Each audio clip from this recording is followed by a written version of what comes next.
What is up, YouTube? Welcome back to the Regular for Wrestling channel. You know what time it is.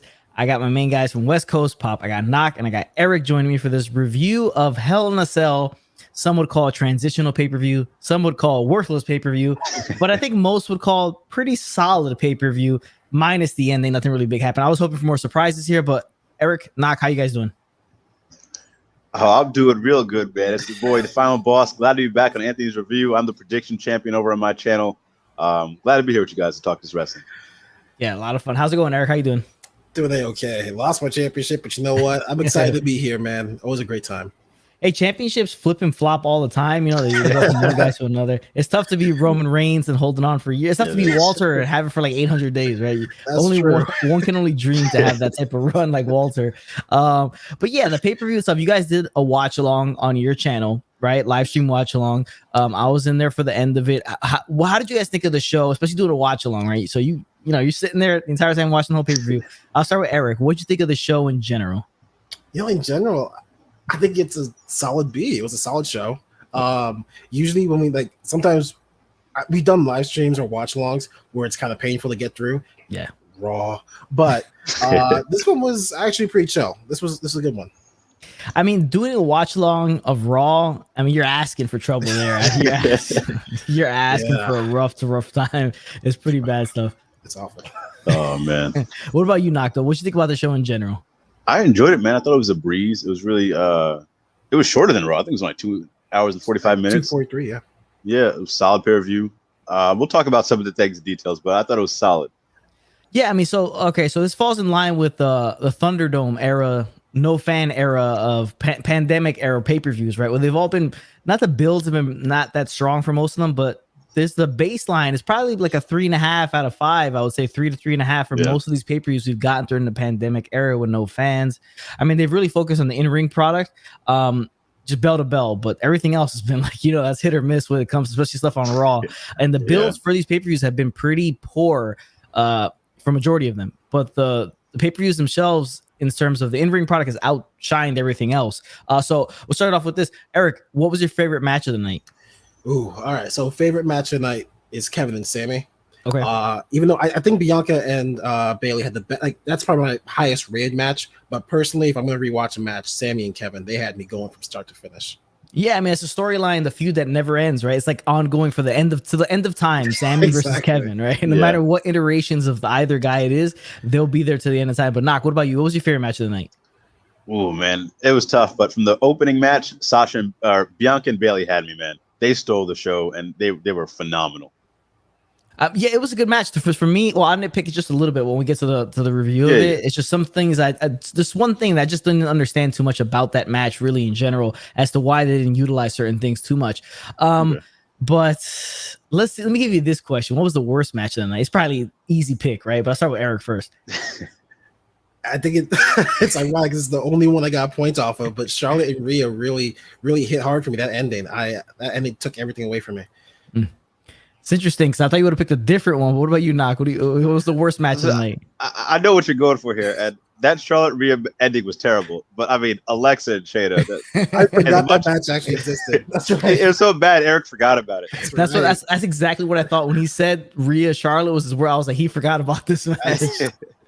I might surprise you with my answer when we get to that match later on, but that was the worst match of the pay-per-view. Gotcha. Yeah, I mean, it was a disaster. I mean, it's not really working out that well. I think it's just the fact maybe her as the character standalone isn't working. I think her with the Fiend is a more entertaining grouping of two wrestlers to have that supernatural thing. But for me, I don't. It's just, and I think it's Reginald too, man. Like, what is he? I don't understand his purpose of this entire thing. Like, what is the purpose? Man, he just chilling. He just you better get used to him. Vince is high on him. He's gonna be around forever. He's getting that main roster paycheck, just kind of doing not much of anything in this. I mean, it's interesting. Now there was a lack of surprises, right? I would say lack of surprise. Man. Oh yeah. I still don't truly understand the reasoning why they would put Roman's match on SmackDown when really the main event, it just ended. It was over and nothing really much came of it. So why did you want that to end the show? And you gave a Hell in a Cell match on SmackDown. I don't know. Was it just for Bianca and Bayley to have their Hell in a Cell because they didn't want to do 3 of them, I guess? I mean, I don't know if you covered it on your channel yet, but like, so apparently the news is that it just happened on SmackDown just because, like, they literally like, should they go on SmackDown? Yeah, sure. No reason why, no reason not against. They just literally said, let's just do it. Yeah, I thought Roman wanted Father's Day off or something. It could have been that, right? Like, yeah, I don't want to work Father's Day, whatever. He should have got the pay-per-view off regardless, because the Ray just didn't really have the reasoning behind it to actually have the match. But it's odd, right? Because you've never seen that before, where they're just like, oh, Elimination Chamber. Let's just do the SmackDown one on SmackDown. Screw it, Exactly. like that. It's weird. Yeah. I'm glad Bianca and Bayley got the match though, because they killed it and they deserved a women's match on this pay-per-view. But if you were gonna do it for that, they should have main evented with how it went. Yeah, you might as well have done it. Even though I think, like, personally, like the beef more was that warranted the Hell in the Cell might have been Rhea and Charlotte more. There's a little bit more like intense beef, and it goes back a while. Whereas like Bianca and Bayley has been kind of just like who laughs more maniacally at each other. Yeah, I agree with that. It for sure warranted it more. Yeah, I think it ended. Well, anyway, I think the match that warranted a Hell in the Cell just by far more than anybody was Seth and Cesaro, and I think it's a travesty they didn't get it. I actually would love to see that. That would be a damn good match. Because they did have a good match on the show, but I think just like their beef with each other should have warranted the Hell in the Cell. But all right, so let's get into the prediction. So we'll start with the kickoff show, right? Now, I do apologize. Peacock is trash, so I couldn't get any clips for the show because the replay takes like 2 hours to come back on Peacock. When the network, you can just get your replays, you get clips like that. But exactly, I apologize for no clips on this one. So the kickoff show match was Natalya versus Mandy Rose. Now, could they find another way to bury these titles more than having this singles match, not even the titles on the line, be on the kickoff show? You know what? Until you said that, I did not put the connections together that was a tag team title thing. I was just thinking they're like, all right, we need something to kill time. Natalya, what are you doing over here? Go call Mandy. I didn't even connect the tag team championships together. So you were absolutely right. That was such a burial. Yeah, I mean, like, at least use the titles like in some, like, they're creating a feud between these two tag teams. So at least make it a tag team title match or like something like just you do a singles and it's like on the kickoff. It's just like, geez, like, damn, this thing sucks, man. Like nobody cares. Right. Oh man. Yeah. My gut instinct was like, okay, at least they get a paycheck for today. But yeah, that was they didn't need to have that match. They didn't have to show up to work today. It didn't need to be done. Now Natalya gets to win. She defeats Mandy Rose, right? So it's a whatever match. It's not really all that great. Did you guys catch the match though? Both of you guys caught it or no? I was able to catch the ending. I missed the beginning. If you're gonna have Natalya win this, then it should have just been a tag match. Anyways, I mean, if you were building towards a tag match, then Mandy should have won to get that. Oh, we got to win over you. Now we can get a contendership later on. So this actually made no sense. But shout out to Natalya, I guess, building her pay-per-view stat wins. No, that's a really good point. But you knock the fact that like you would have the single get the win over the other single, so that they could form the tag match later on by using that as a basis to it. Like, oh, I beat you in a single, so now we get. And then you could have ran it back with Dana Brooke beating Tamina, like, we beat you both individually. Now let's get our tag team title match. I don't know. They got these tag team titles are just I don't know. There's just bad stuff. Now, where do you see the division going forward? Like, do you think they're gonna have a lengthy run as these tag team championships? And how long do you think the titles will actually last? That's the interesting question there. Like, what's the shelf life of these titles? Because I feel like for me, they're running on empty like 6 months ago. Yeah, they've been on E for me since Sasha and Bayley lost them, to be honest. That's the last time they were really relevant. Because they had the big pay-per-view spot. They had a Mania spot when the Iconics won. But I think Natalya and Tamina will have a long run simply because WWE will forget about the titles. They'll have one of those champions just going like, I think MVP when he's US champion just forgot about it. They didn't defend it. They just had a long run for no reason. Shelf life, if they don't correct this and get proper women in this division, I give it 2 more years. Or they're going to start phasing out like 24/7 belt. I'll give it 2 more years. I totally agree with that time. Yeah, I would say it's going to be a sucky 2 years if they don't kind of turn the ship. But I totally agree with you. Yeah, I think it's just they're going to phase it out. And it's going to be one of those things where you kind of just, you remember when they had those women's tag team titles in the main roster? What the hell ever happened to those things, right? What about you, Eric? What do you think? Like, where do you think this had a lengthy run? Are they going to forget about it like Knox said? What do you think? So, all right, so it's actually kind of funny because like I mentioned on our watch along that when WWE pushes certain things like gender or Xia Li, they push them because they want to succeed in a certain market. They don't care about those people. They just want to get that market. You don't push it the way you should. You don't book it the way you should because you don't have any natural interest in it. Yep. they only did this women's tag team thing because people wanted women's wrestling to be a thing. They cashed in on that social media. They don't care about the women's tag team championships. So I give them, I guess, 2 years of just killing these titles. Like, it's not going to be anything interesting. I don't know how they're going to bring these titles up to relevancy, but it's going to be a sucky 2 years. But you worded it perfectly. I mean, that's exactly what it is, right? It's like they're catering to an audience that wants to see it, and if they think they can make money off of it, they'll try it. And if it doesn't really work out, they're kind of just like forget about it, just like you said, the gender stuff like that. Yeah, I mean, it's just they're catering to a certain audience that's going to affect their bottom line somehow, some way or shape or form. And that's what they did here. I mean, there was a kind of a thing in backstage where all the women kind of wanted these tag team titles.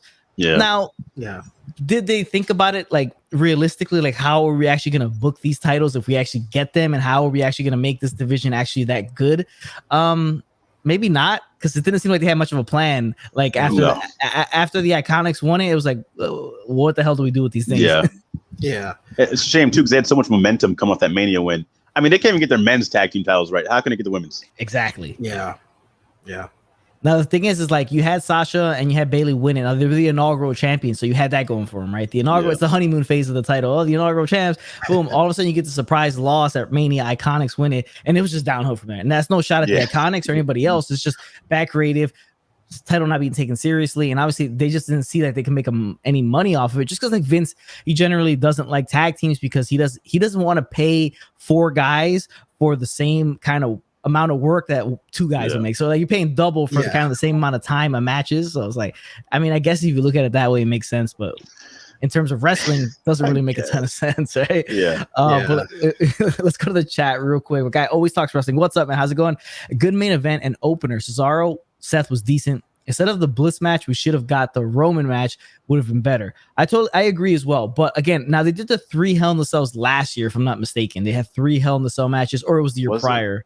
It was one of these last 2 years. I think it was the 3 Hell in the Cell matches on the show. I can't remember last year. It must have been prior. I think it was the year prior. They had 3. So maybe they just were like, I don't want to do. I mean, because the fact that there's a pay-per-view called Hell in the Cell, it already defeats the Hell in the Cell gimmick, because you're expecting it every year. It's normally every October. It's like every October, it's Halloween time. Here comes Hell in the Cell. You're gonna get your Hell in the Cell matches. So it takes away the shine that those matches usually had. But yeah, if you put 3 on a show, I understand why you don't want 3 of them on one show. He would also go on to say the show lacked Roman, but great main event, and I loved it. The champion should relinquish the women's tag titles for a title shot. Oh, so you mean the option C? Yeah. So basically, I assume so. Yeah. Okay.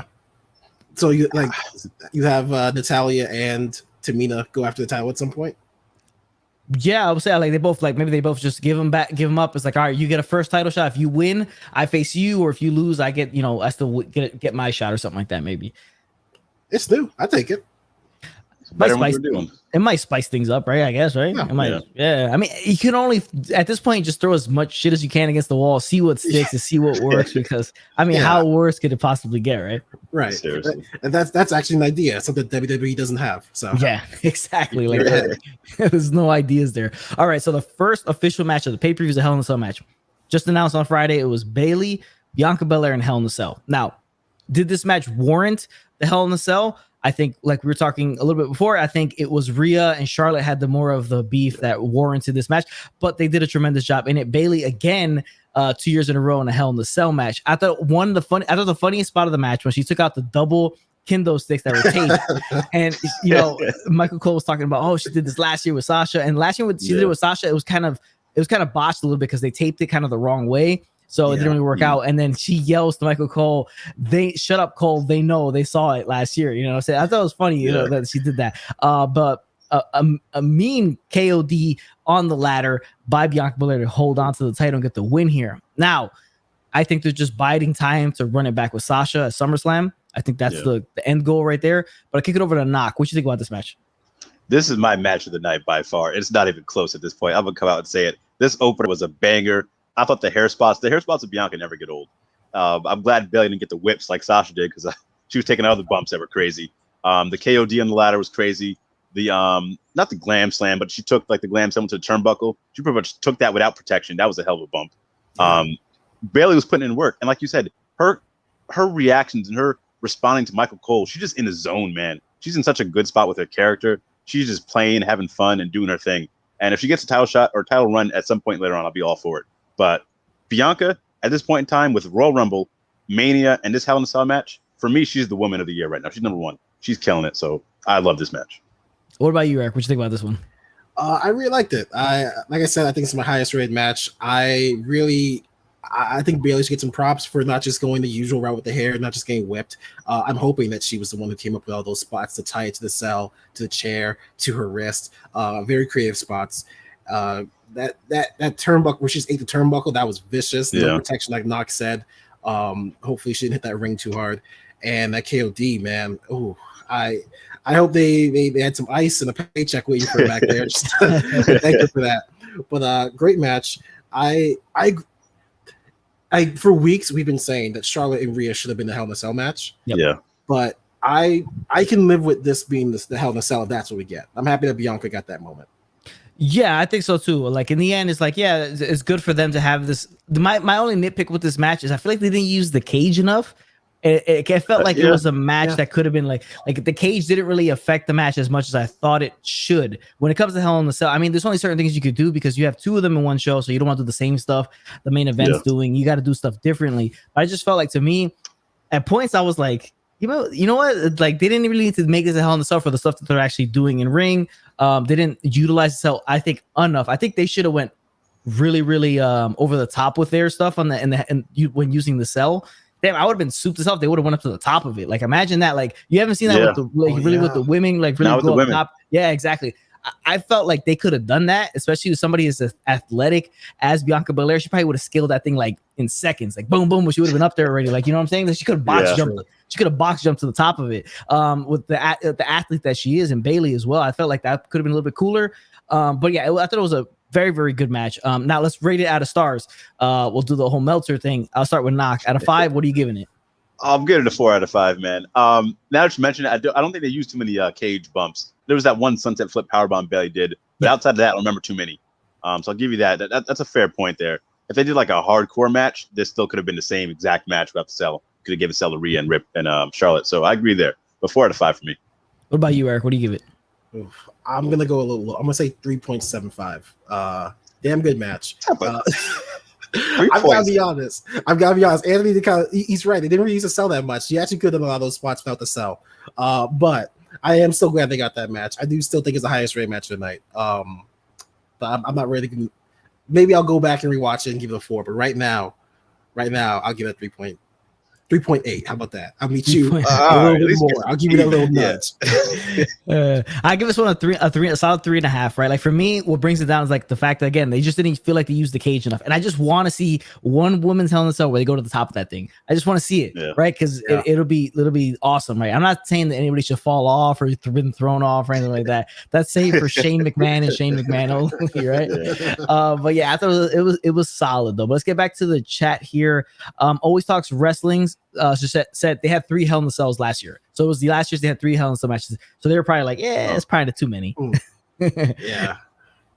That's a tough one because like going back to the original question, if you take out Alexa, like some matches exist to be buffers. So if you take out Alexa, that's I think that was a buffer match. That's kind of hard to do a whole pay-per-view like that.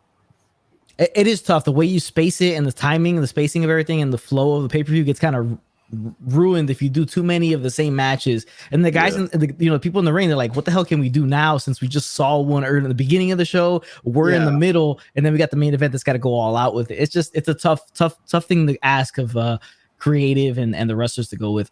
It's interesting. He would also say Hell in a Cell should be called No Way Out.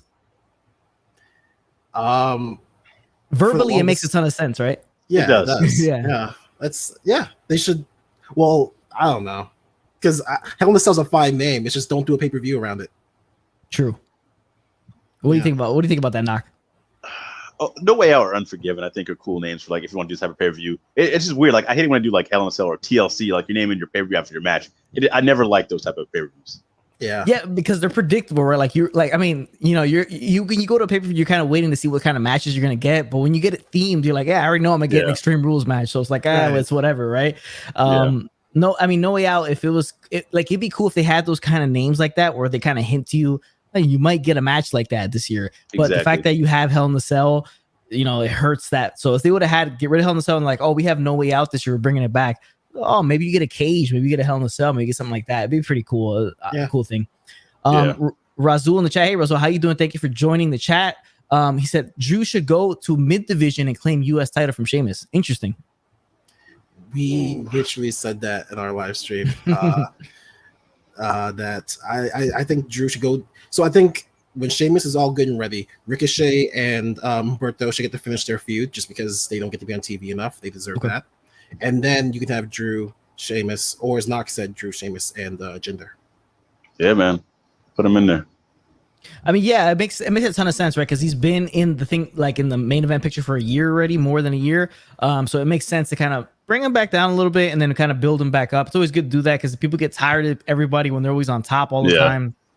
Drives people crazy. Always Talks Wrestling, Razul. We should get Drew versus Keith versus Sheamus. That's money, dude. If you're gonna put that match together, right? Keith Lee, wherever he is, hopefully he's okay. Versus Drew McIntyre versus Sheamus. That's an awesome match. That's money, dude. But they may not want to do it because it may overshadow anything they do in the main event if a massive name isn't involved in the main event of SummerSlam. But I would love to see this match. Yeah, I'd be all for it, man. I hope Keith Lee's okay. I hope he's just being left off because of creative stuff. But I miss Keith Lee, man. Yeah, that would be a money match. That'd be crazy. Yeah, I mean, you've seen the Keith Lee want missing persons poster on my reviews. If you see him, call us, let us know. Email me, hit me up on Twitter. Let me know where Keith Lee's at, man. We were looking for this man high and low. We cannot find him. Hopefully all is well with him. Always Talks Wrestling. Not a fan of Rhea versus Charlotte. Said it sucked.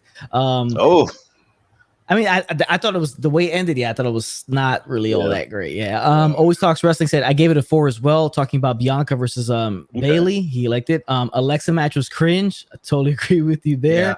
Yeah. He says I don't like the match names other than Royal Rumble. I think he means more of like the pay-per-view being named. Yeah. Okay. You can get away with that. Royal Rumble, that's bigger than just a match because it's one of the big 4 pay-per-views WWE has. So I'm fine with that one. The other ones they went too far into that rabbit hole. Yeah, especially like a lot of those things, man. It's just like ridiculous. Especially I think Chamber is one of the other ones that Elimination Chamber is like. It used to be like you would have that January pay-per-view. I mean, not December pay-per-view, like Armageddon and stuff like that. And you would get like Elimination Chamber on that time, or the one right before WrestleMania, before it was like No Way Out. You would get Elimination Chamber or stuff like that. Yeah, rather than that, rather than actually making it called that, Hell in a Cell should have only one Hell in a Cell match, so it feels special. Yes, I think if they're gonna keep the event, cut it down to one. So you really got to build the feud around that, rather than it's the kind of like this guy's gonna get it, that person's probably gonna get it, and stuff like that. And then that the way they want to do it now is like they want a men's Hell in a Cell and they want a women's Hell in a Cell. So it's like telegraphed already. You'd also go and say, I think we should get 6 WWE pay-per-views and 5 NXT pay-per-views in 1 year. Interesting statement there, because I made a video a while back. It says 6 things WWE and AEW can actually learn from each other.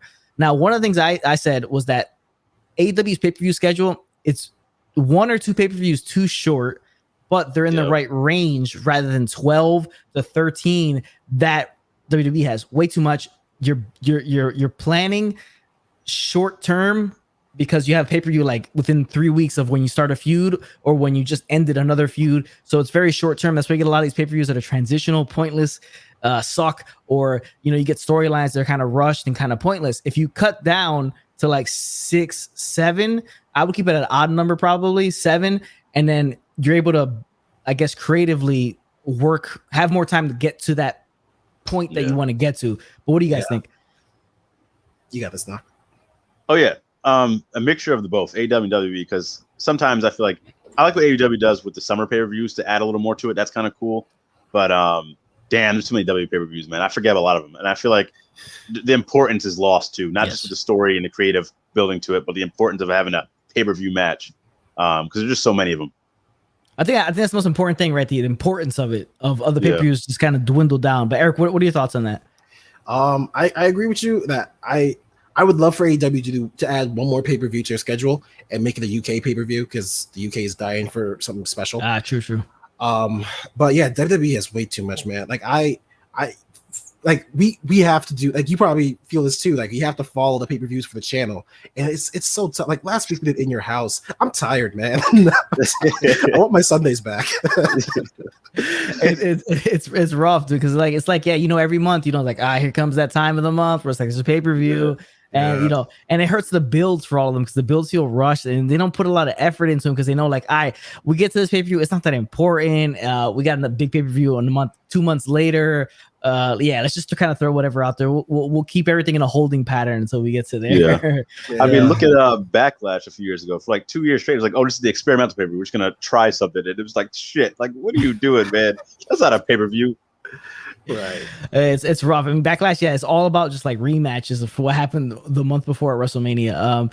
He says, I think 6 WWE and 5 NXT, because there are 11 in total, and maybe special SmackDown and Raws like New Year's Revolution, Raw, or Christmas SmackDown. That's a really good idea. Similar to what AEW does, right? They have specialized their shows. Now we do have Great American Bash now being seemingly not being a takeover now. It's just, for the past 2 years, it's a regular NXT, which I think is a cool thing. Now, I did hear a rumor that they are planning on doing themed Raws, like Old School Raw, King of the Ring Raw, stuff like that, to spice things up. I got that from Jonesy and Jonesy Chats Wrestling. He told me about that one. So it could be in that same vein. They may be going down that route of theming their television shows, because it makes it more special. Because, a Raw after a regular Raw after a regular Raw, you're kind of like, ugh. God. If I didn't have a YouTube channel, like, why the hell would I even watch it that much? Well, like, at least you might get spice things up. I mean, we have a YouTube channel. I don't even watch Raw. So we forced Zach to with the other co-hosts, but that'd be better than just doing the what do you do? The throwback episodes, everyone. Yes. Like, no one wants to see throwback episodes. Bring a King of the Ring, man. That'd be amazing. Yeah. It would be cool stuff for them to actually do that, and make it work that way. He also gonna say NXT and NXT UK should combine. It shouldn't have happened. In Your House shouldn't have happened. I wouldn't say In Your House shouldn't have happened. I get what the purpose of In Your House was. It was just, it's a bridge. That's all it is. It's just a bridge to connect two things to get from one point to another. I understand totally what it was. Plus, I love In Your House, dude. I love like the concept of it. I love the throwback nature of it. I love, seeing Tom Pettengill out there. It's awesome because it reminds me a lot of stuff that I used to watch. So I do think it's cool. What do you think about NXT and NXT UK combining? I feel like if it wasn't for the pandemic, that might have happened. We at least got a pay-per-view of that. Yeah. I mean, we're supposed to get the Walter Imperium versus Undisputed Era. So I'll be all for it, man. There's so much talent in NXT UK doesn't get enough of that bigger spotlight over here. So I'll be down. Yeah. What about you, Eric? I'm torn because, so as Zach pointed out before, NXT UK is a financial drain on them right now because all they're doing is paying rent for a spot to record, and like they have no fans there. And then I've heard from a lot of people that NXT UK has kind of really been a poison to the UK scene. So if it goes away, that'd be really cool. If it combines with NXT, though, a lot of those people are getting released. They're not going to stay on the payroll. So that's going to be another, what they call it, Black Wednesday when they get released. But who knows? It could be good. It could be really good if they combine. It would be cool. Now, before pandemic, I would have said financially, it probably wouldn't make any sense for them to do it because they have two smaller sources of revenue coming in and whatever from different, areas. Now, if it is a drain on them because, the UK hasn't there's seems no end in sight of them ever opening up again, normally like how the US is starting to do now. So if it's a financial drain, you might as well kind of, cut your losses. That'd be interesting to see how they actually work that out. The problem is a lot of these guys, I don't know if they want to come to the US, just live here and work for NXT. That's another thing. They got to uproot themselves. Like Walter does not want to uproot himself from Europe and come over here and live.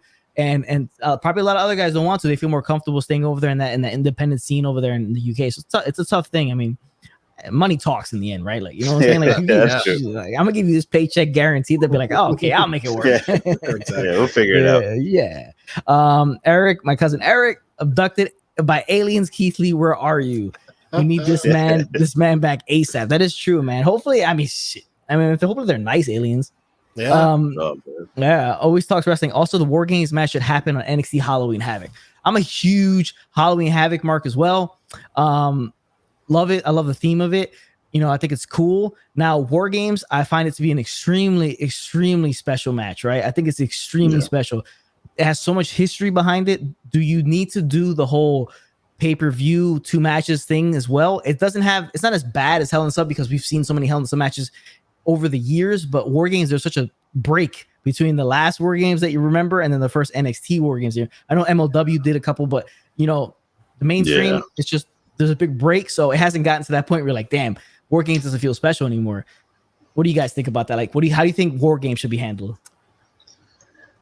Oh, damn. All right, I always talk wrestling. You're making a hypocrite out of me because I think I'm very happy with it being its own pay-per-view. Like it feels special. It's like, especially when Regal comes out and announces that. Yeah, man. I don't think I would change anything. I think it works. I'm a hypocrite for that, but it works. The way NXT has handled it, I would trust them. I would trust them. I mean, I would trust them as well. I think the main thing, right, is why it feels special. One, because NXT, you don't hate it as much as you hate the main roster, right? Normally, right? But it's also like I said, the break in between the last War Games you remember to the first War Games of NXT. Yeah. Big break. Everybody's kind of clamoring for it to get it back. So I think that's what it is. Maybe give it 5 more years. You may get to the point where you're like, damn, War Games, it doesn't feel special anymore. We'll see what happens. See. Yeah. Cheap plug. Check out my best of War Games matches in history. That video's out there. Check that one out. It's in the description section below if you want to check it out. So one I made a long time ago, so just give it a look. Always Talks Wrestling. NXT UK has many talented wrestlers, so it's benefiting for NXT. It is, matchups, fresh matchups. New people coming in and out. Especially helps the women's division because that's the strongest aspect of NXT for the most part. Bring more women in, you can kind of rotate them in and out. It works out. It's just logistically, financially, stuff like that. I mean, it'd be interesting to see. Hashtag comeback Keith. You already know what it is. We love Keith Lee. The guy is an absolute anomaly, right? Because his size, athleticism, quickness. I mean, it's stuff you don't normally see. You may see it from a guy who's like Bobby Lashley, who's like chiseled out of granite, right? And it's like a Greek god. But a guy with a Keith Lee is more of like a rounder shape of a guy, but he's so quick, fast, and athletic. You love to see it. Always Talks Wrestling. I love the War Games match. The women's wrestlers don't need one, though, in my opinion. What do you guys think about that one? I don't know about all that. I can't say that. I'm sorry. Because they've been killing it too, man. Rhea in the cage. Io was killing it. Like, I don't know. They do their thing. Yeah. If you want to make the argument that there should only be one, I wouldn't say the women's wrestlers don't need it. Like, if you only want to do one, you should still be like, okay, should they go to the men or the women?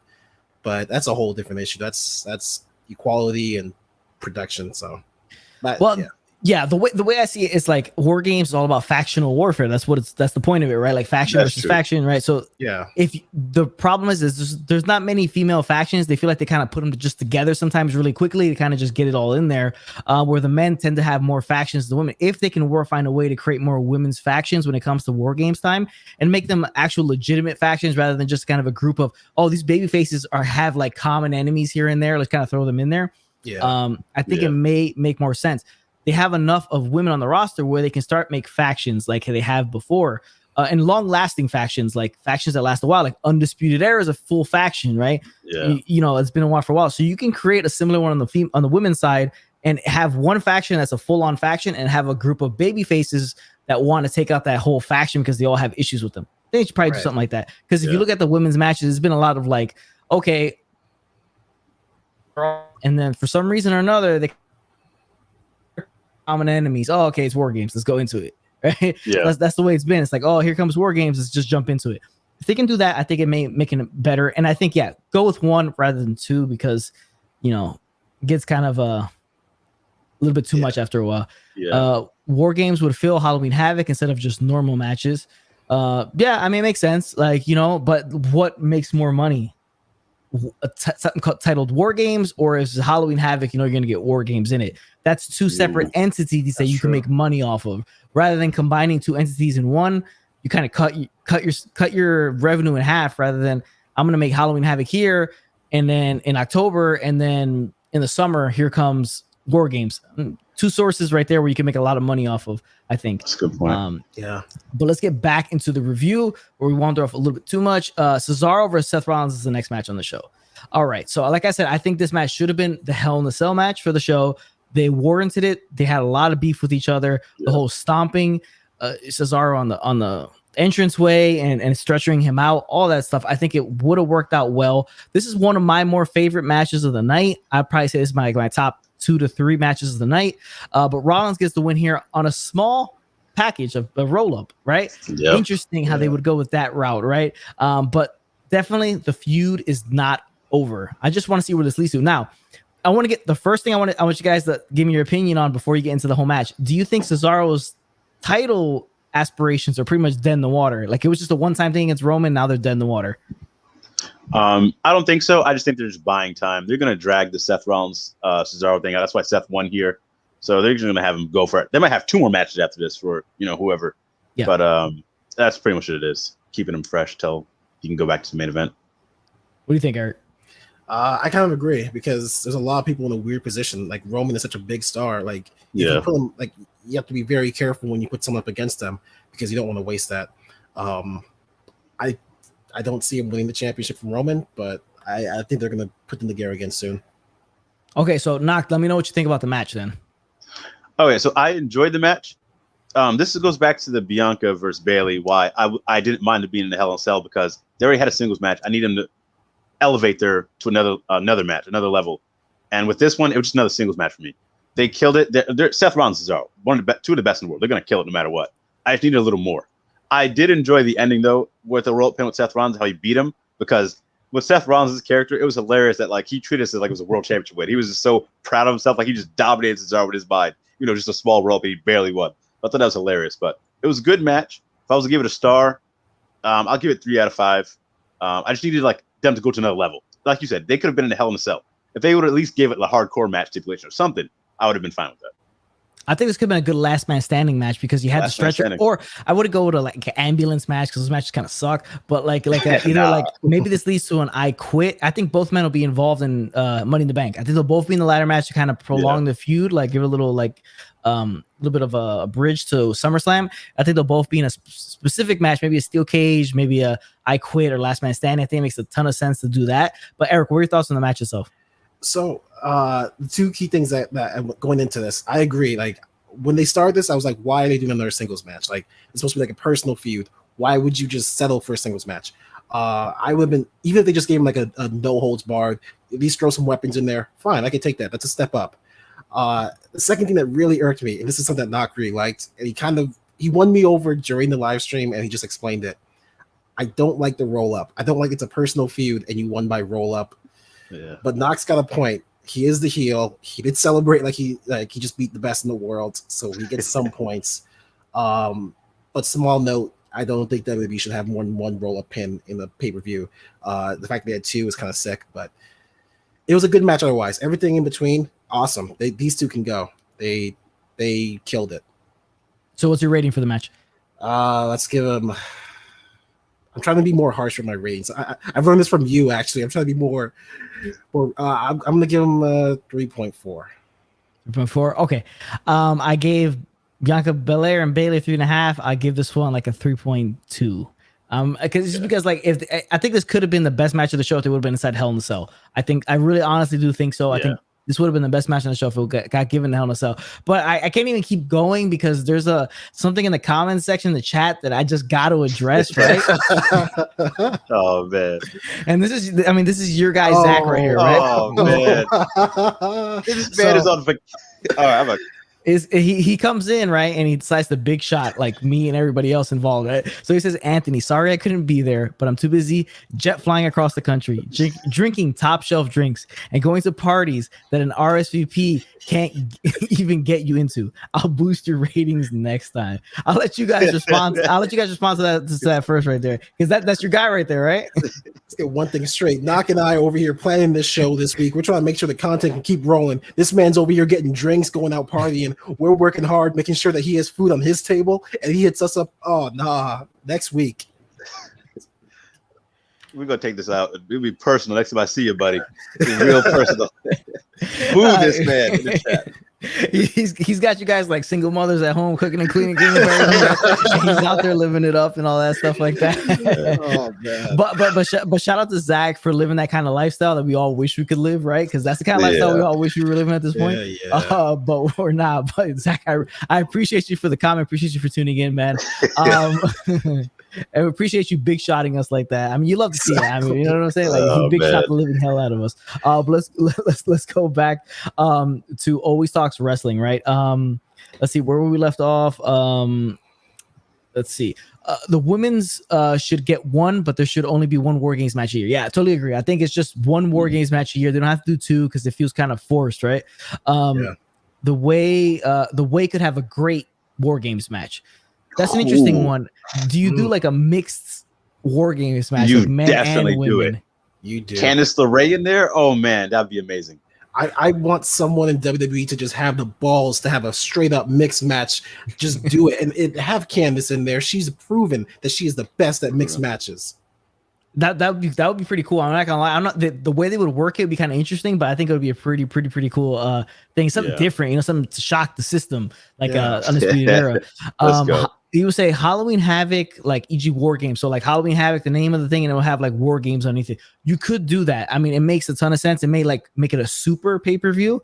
But again, I don't know how. I would have to see how much money they make off if they were to market two separate pay-per-views like that rather than combining. And that is the most interesting thing to me is the financials part about it. Is like, would they make more money that way or would they make less money that way? Cesaro Apollo at SummerSlam. Interesting. No Seth Rollins there. Cesaro versus Apollo, I guess, for the IC title. Oh, I think Cesaro takes it off him. I think I did say that. I think Cesaro's the next one up for the IC belt. It'll be a triple crown if he wins it. There you go. What do you think about Eric? I'll take it. I don't know how I feel about the match itself. Like I can already tell. Like if they booked it leading up to it, I'd be like, I don't care. But they can go in the ring. It's just I don't care for Apollo character right now. I'm not like excited, so I'm down for it. Yeah, it might be kind of. I don't know how they'll have that story kind of really flesh out because like Cesaro's just not really good on the mic. That's the problem, like the promo part aspect of it. So it'd be interesting how they make that work. Zach will say, "I acknowledge all three of you." I mean, we should all feel blessed, I guess, right? Can I just real quick, Zach? You have no idea how you should thank Knock because I was this close to getting a John Cena appreciation segment on the show this week while you were gone. You should have done it because you probably would have came back like super tight about that.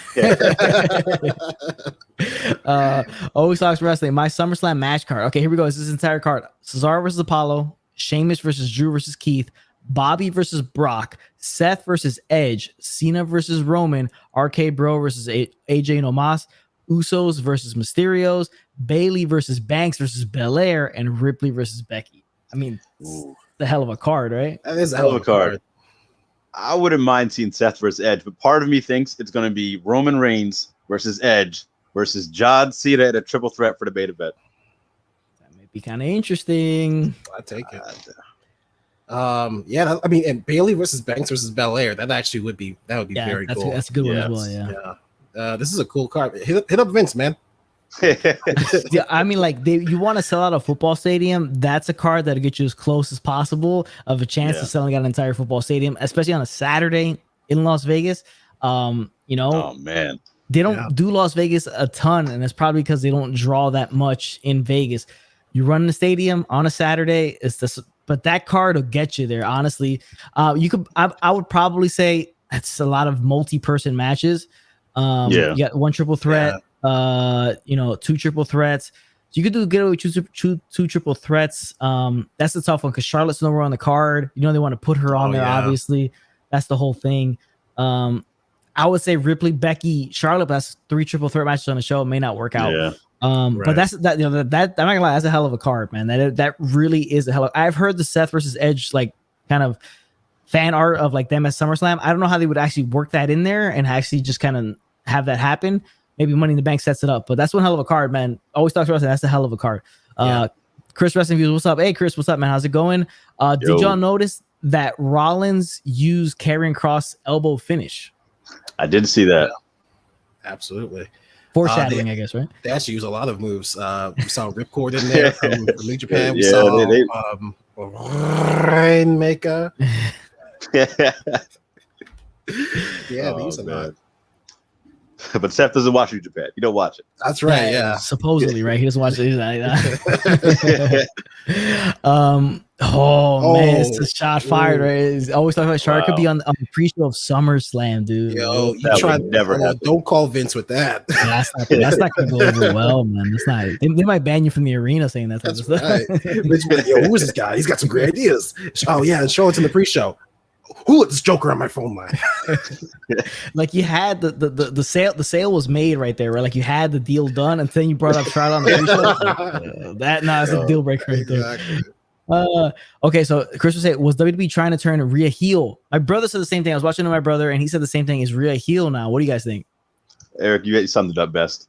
Okay, so I think they're trying to make Rhea a tweener, but I think, and maybe it's the main roster who just doesn't know how to do this, because Punk was a tweener. That was organic.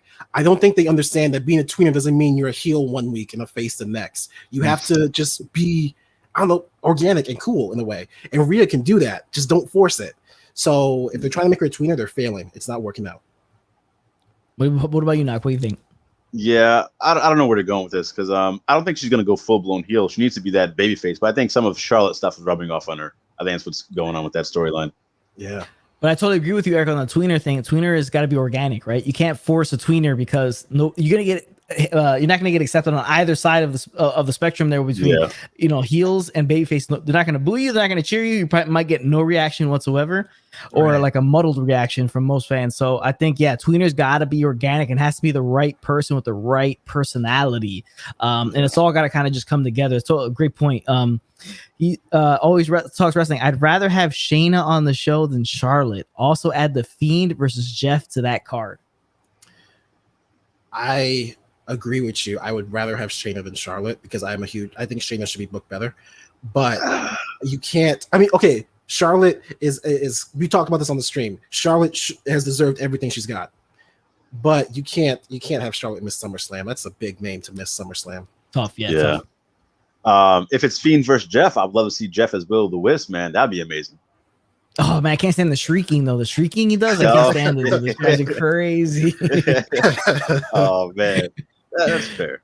Yeah, the first time I saw that, I was like, "What, man? Is that Jeff for real? Like, or is that some guy just like kind of acts like Jeff?" That's just nuts, man. I couldn't take it. That's interesting though. But like you can't. The break right there is Charlotte. Charlotte has to be on everything because I mean she's Charlotte Flair. She's the top person. So and obviously they're gonna push her like that to like the day she retires. So that's tough. Yeah, it's tough. Chris says I can see Becky versus Rhea. If Becky comes back, man, there's rumors of her being at the Performance Center. I could definitely see it. The size difference is just remarkable there. Because like Charlotte matches up well with her because she's bigger and she's like more that type of imposing figure. But Becky versus her, that's a tough one in terms of believability. That Becky can actually beat her. That's actually what I said about the Alexa and Shayna. I was like, they're gonna have to convince me that Alexa can somehow beat this legit MMA fighter. I hope exactly. I mean, did they? That's the question. Not at all, no. We gonna get there. We gonna talk. Yeah, we're about to get to that soon. At Money in the Bank, we are getting Cross versus Ripley because Cross says she'll face whoever wins this match. Damn, I mean, like that's gonna be like a joke match, right? Because the way they've booked her, like, our issue is because we couldn't beat Nikki Cross under 2 minutes. With that current storyline, I don't want to see that. I'm good. But if Cross can go back to being crazy and having that type of match he had with Asuka and NXT, that could be cool. So we all know that if that's happening, Ripley wins. But I'll say this: I'm happy that happens because we know the title's not changing hands. This is Cross's chance to try and get noticed, to do something. Yeah. Like I'm not expecting anything, but if she should know that I should be the sleeper. I should steal the show somehow, some magical way. I need to pull out everything. Yeah. I would say so, yeah. Chris would say, was Charlotte missing kicks during her match with Rhea, or was it just me? You guys notice anything like that? I mean, I noticed some kind of like botchy spots, but like I don't. Off the top of my head, I can't remember if she's missing kicks or not. Yeah, I don't remember any kicks being missed like that. I think there was like one bad angle for a big boot, but that's it. Okay. Eric says, "Damn, feed poor Jeff to the Fiend. We know he ain't gonna win. They need to fix the Fiend." Yeah. I mean, look, all right. So when it comes to like guys that like, my cousin Eric was one of those guys. Like, man, they're gonna feed him to him. Somebody's got to lose in the end, right? So like, it's like who do you choose, right? That's like the guessing game. Like, who am I gonna choose for this to happen? It's tough, man. It's tough because then you got people like, why you feed him to him? But somebody's got to lose in the end. That is true. Yeah, That's true. we can't all be winners, you know. We can't all be Zach, who's like jet flying and doing all this stuff that he's doing. This guy, man. All right, so Taker versus the Fiend is what would have what I would have added, and would have had Belair versus Banks versus Becky, and Ronda versus Ripley, but Taker's not available, as well as Ronda. True story. Yeah, that probably, if you look at the card aesthetically, that makes, you know, it's a money maker right there as well. But you obviously you can't do any of that stuff as well. See Nation Dog. Hey, See Nation Dog. How you doing? I got a feeling WWE gave Alexa Bliss the new Fiend gimmick because they think Bray Wyatt is too creative and they want to control the gimmick, so they gave it to Alexa Bliss. That's an interesting point. Now I'm assuming WWE owns the whole IP for the Fiend and everything like that. I don't think that's something that obviously he's not doesn't hold. But I don't know. I mean, I don't know how much that is, because they just say no a lot of the times, right? So it's like, nah, yeah, we're not doing that. Bray Wyatt's too creative for it. Maybe Alexa Bliss is more of like, yeah, that sounds good. We'll do it. Yeah, we'll do it. Maybe he doesn't. There's not. There's less resistance when it comes to certain ideas compared to Bray Wyatt. Yeah, I don't know how much involvement he has in with this Alexa behind the scenes. True. Yeah, I'm not sure. If he ever does a shoot interview where he talks about this, then I'd be down. I'd listen to that. Definitely, yeah.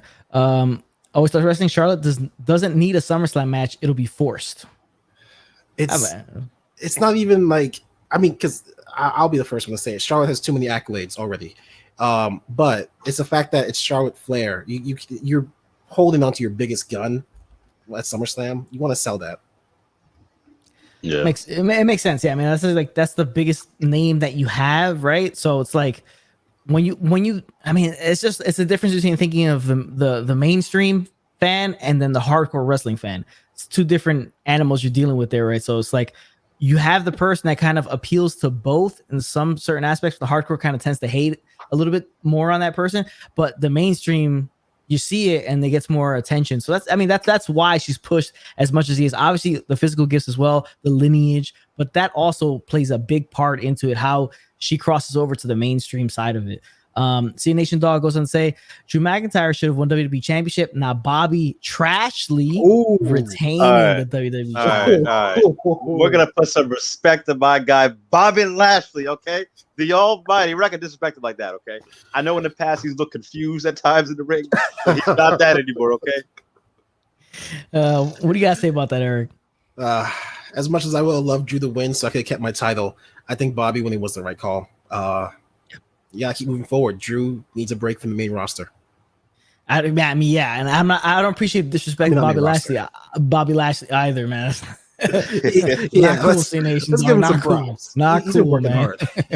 We started wrestling. My Hell in a Cell match card had Jeff versus Sheamus, U.S. title. Would have loved that to happen. Yeah, I mean, Jeff is just like in that spot where he's collecting a paycheck. That's pretty much it, right? He's there. They don't know what to do with him. They have no idea what he could even be put into. So he's just collecting a paycheck. I mean, similar to John Morrison. Like I heard Arn Anderson say about John Morrison. It's like, you know, he's in WWE again. He's like, I mean, good for him. He's getting a paycheck. He's just going to be collecting a paycheck. That's what he's doing. He's just there collecting a paycheck. They don't have anything for him. So as long as they don't get released, I mean, it is what it is. Bliss doesn't fit the character. True story in the aspect that it's a hand-me-down character at this point, right? It's just a hand-me-down of the Fiend, because if she would have started the gimmick originally and not the Fiend, okay, it works. But I think the problem is that she came in as the Fiend's kind of Harley Quinn to his Joker, and then he goes away, and then she just kind of gets the hand-me-down version of the gimmick. What do you guys think? So she's won me over, I'm not gonna lie, in the ring. She had a match with Nia on Raw, and then she had this match with Shayna. As far as like, I can see the work she's putting into it. Like she's doing all this weird flexible stuff with her body and trying to become this character. So for that aspect in the ring, I'm gonna give it a shot. I'm gonna let it go. Production wise, W is all over the place. I can't control it. I mean, I can't put confidence in that. So we'll see. But yeah, the hand-me-down gimmick, that doesn't help her. If she went their way on her own, then sure. But outside of the in-ring stuff, it's not looking good. What do you think, Eric? Props to respect to Alexa. She clearly is putting work into this gimmick. Yes. She wants us to get over. I'm gonna give her the same treatment I gave Bobby Lashley when they first started pushing him, where he started to do well. And he had like one really great night. I can't remember what it was, but I was like, okay, Bobby, you're actually doing great now. You still have to impress me over time. I need to show that this is not just a one-off, not a fluke. So in the ring tonight, is probably the best I've actually liked her as this Fiend character, but she needs to do more to win me over. I'm not there yet. Yeah, I totally agree. I think the main issue too was that they took her too long for her to get in the ring as a singles when she started doing the Fiend stuff, right? Like as soon as she started doing supernatural stuff, they should have jumped on it quicker of her getting into the ring. But it's a perfect segue. Let's get into Alexa Bliss versus Shayna Baszler, right? Before we get back to the comments, let's jump into this terrible match that happened. That seemed like, what the hell was the point of it? So we had the cringy segment on Raw 2 weeks ago. Yeah, Lily's chasing Shayna Baszler all over the arena and stuff like that. Then you have her with Nia Jax, Alexa Bliss with Nia Jax last week. Then you get this match that just seemed like it didn't need to happen, but it was a buffer, like you said, Eric. That was the whole point of it. Now we have some supernatural kind of possessing going on because she would be controlling Nia Jax to slap the living shit out of Reginald. Yeah, and then kind of snap out of it, and then eventually get the sister Abigail on Baszler and get the win. But I can get over to Eric first. Let me know what you think about this match. So first off, this is the worst match in the card. So thank you for reminding me of this match. Or I guess not thank you, because I blocked it out. But so I was confused. So the possessing thing, you have to have some serious balls to want to pull that off in 2021. Like, yes, I don't know if you could do the supernatural thing in present day. But I did kind of pop for the slap. That was kind of funny. Yeah, well. I was just confused that she won kind of clean. Like because like after possession, Shayna gets her in the coquina clutch from behind, and then she cleanly gets out and picks up the win. I was not convinced that Alexa Bliss should be able to beat Shayna Baszler. So I think I give this like, I don't want to give him anything too low, but maybe like a 1.5. I can't say that I approve of this one. Now, I felt like, okay, so her getting out of the coquina clutch so simply and easily, it was kind of like, what the hell, for real, right? Yeah. And because she wasn't like overpowering her during the match to begin with, for the most part, and no supernatural element actually played into her actually winning the match, right? And if I'm mistaken, that's the biggest difference to me. I think if the proper finish was Alexa winning, but due to something supernatural, like rather after she slaps the shit out of Reginald, she comes in and slaps the living shit out of Shayna, and then that's the end of the match there, or something like that, right? But what do you think now? What do you think of the match? So like I said, Alexa won me over in the ring because like some of the creepy stuff she was doing with the flexibleness on the ground and whatnot, and the biggest pop of the match was that Shayna Baszler, Nia Jax slapped Reginald. But if you have the Fiend who takes pins like pretty easily, but like he took a spear from Goldberg, he got pinned. Putting the coquina clutch that Shayna does on a small Alexa Bliss, that should have put her out, and she could have took that. She could have took the pin or took the submission, went out, then came back to some creepiness or whatever. But that was so unbelievable. I couldn't believe any of that. I couldn't buy into that. I'm gonna give the match a 1 out of 5. The only reason it's getting that star is because I like what Alexa Bliss was doing. But this does not need to be on the card. This could have been on the pre-show. This could have been on Raw. This was, I don't know. This wasn't it.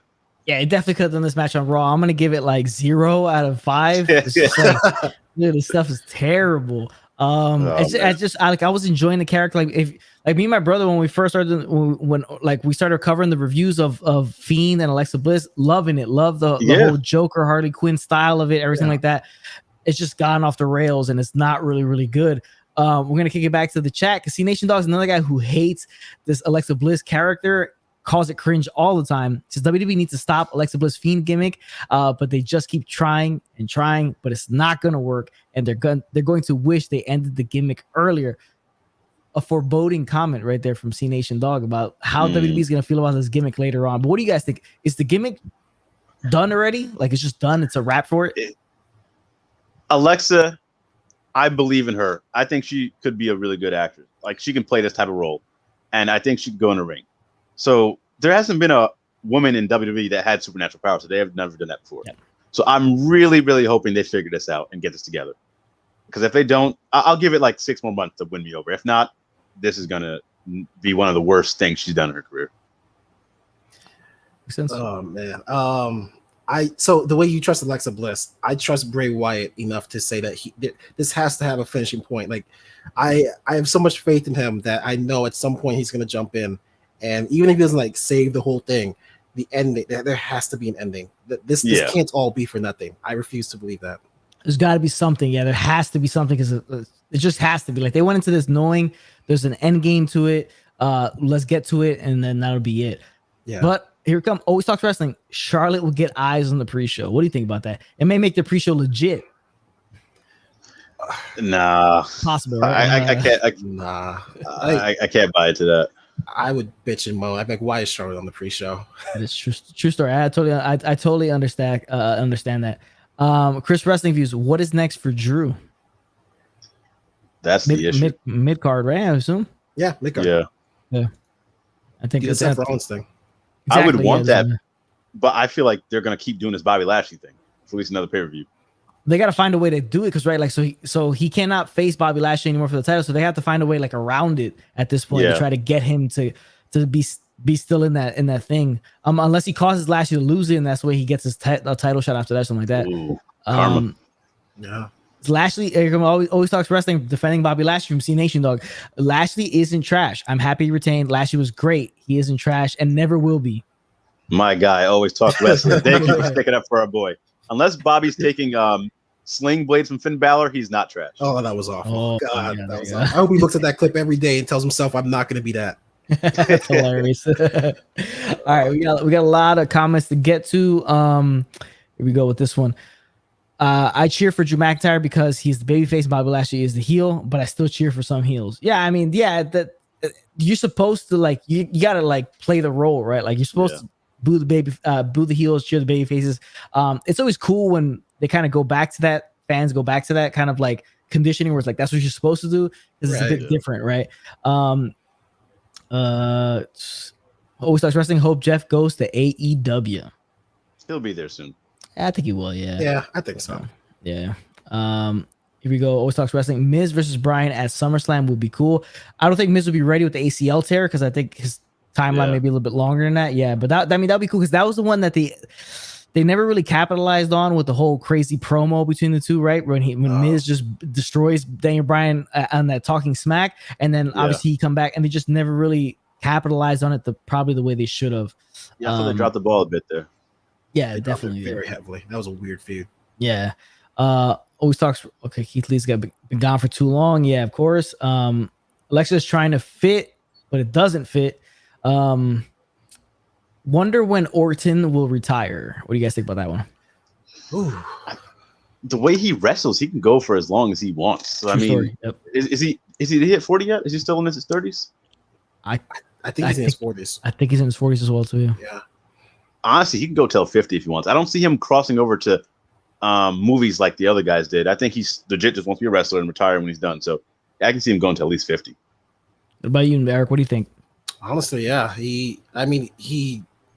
People can complain that he wrestles too slow. I'm definitely one of them. But the fact is that slow wrestling is saving his body. He could wrestle, to give a number, I'll say 6 more years. How about that? Okay. I mean, yeah, I think that's a long time. I'm going to give him 3 to 5. That's his. I think that's his range from now on, 3 to 5, because there's not a ton for him to do, right? Like, what is he going to go to, right? He's got the whole Arcade Bro thing. I think that's fun. I think it might be a cool thing in the end. But I think I give him 3 to 5 more years with a lot of breaks in between. I think he's gonna take a lot of breaks in between.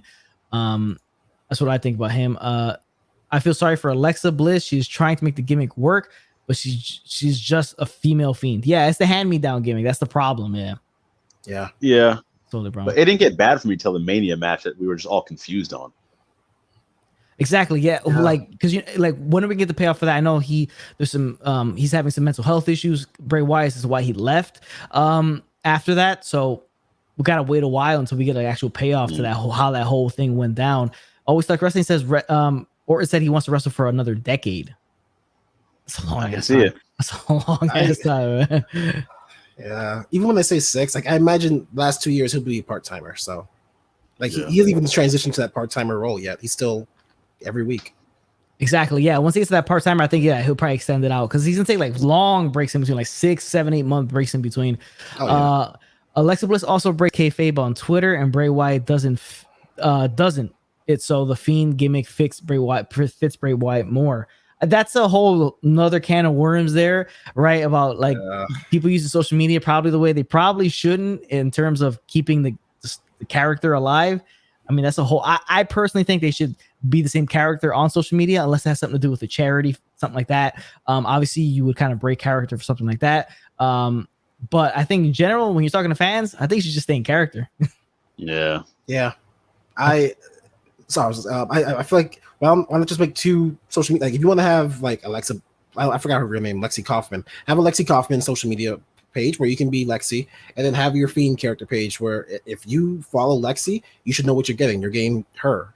But I guess two social medias is hard to balance for some people. Makes a ton of sense, but WWE should probably be the one spearheading that, right? Like, okay, we want to keep you guys in character. Have your personal if you want, but you're gonna have this WWE tag on it, this other one that you're gonna stay in character for. I just think it may kind of bring a kind of a specialness back to pro wrestling, especially on the mainstream. Okay, here's an interesting Chris Wrestling Views. Worst match of the card was Sami and Owens. I fell asleep until I heard the bell ring. Wow. Oh man. You're hurting Eric. Oh boy. What do you guys say about that one, Eric? What do you guys say? I don't know. I don't know how I can't defend it because I have such a love for this feud. They know each other in the ring perfectly. I'll save it when we get to in depth because there's so much to this match that I loved. Yeah, it's the next match we're gonna get into. Yeah, so we'll wait on that one just for C Nation Dog. He's bringing some logic into professional wrestling, which is never a good thing, right? Because wrestling is illogical. Why did Alexa Bliss not control Shayna Baszler when she couldn't move and go for a pin? Right? There's some times when the fans are smarter than the people booking it, and that was one of those times. So there you go. It's like that's just being way too logical, right? Like when you're looking at that's just being way too realistic and logical. Yeah. Like if she could control her to slap the living hell out of Reginald, why can't she control her just to win the match? Yeah, it's a ton of sense. Okay, here's another one. Worst match was Bliss, then Rhea, then KO and Sami, in my opinion. So a lot of hate for the KO and Sami match. Oh wow. I would love to know why. I'm not trying to come off like tell me why, but I actually would love to know why. That's interesting. I think you're better off coming off like tell me why. Here's another one. Why doesn't Alexa control Lashley and win the WWE title? This gimmick is stupid. You know what? If they did that, I'd watch Raw. I'd be like, you know what? I'm interested now. You guys are thinking outside the box. Definitely, yeah. All right, so the only match that was good was Bianca and Bayley. I mean, a lot of hate for some of these matches there, man. I'm telling you. Yeah. C Nation says facts. Alexa Bliss could control Bobby Lashley and win WWE and beat WWE Championship. Yeah, I mean, I guess it's like he was. Stuck Wrestling 0 is fair. I gave it that as well, talking about the Alexa Bliss match. I was hoping that WWE would have broke the cage door. I think with this new red cage, they don't want to mess it up. They don't. It's too clean. It's too clean for me, man. I need some more gritty style. Yeah, I think definitely. Yeah, I think they need to kind of take it, burn it, then put the fire out so it leaves like some burn marks on it, something like that. Maybe make it look a little bit. Yeah. All right, so let me skim through this. Facts can make it stupid. Boo Alexa. Okay. Also, did you catch Cole saying Bayley and Belair have been feuding for 8 months? This man Cole been botching a lot lately, especially when it comes to Bianca's matches. He does. What's going on with him? That's nuts. 8 months. I mean, that's pretty crazy. Okay, so Lashley loses it to Jeff Hardy, and Drew defeats Jeff Hardy.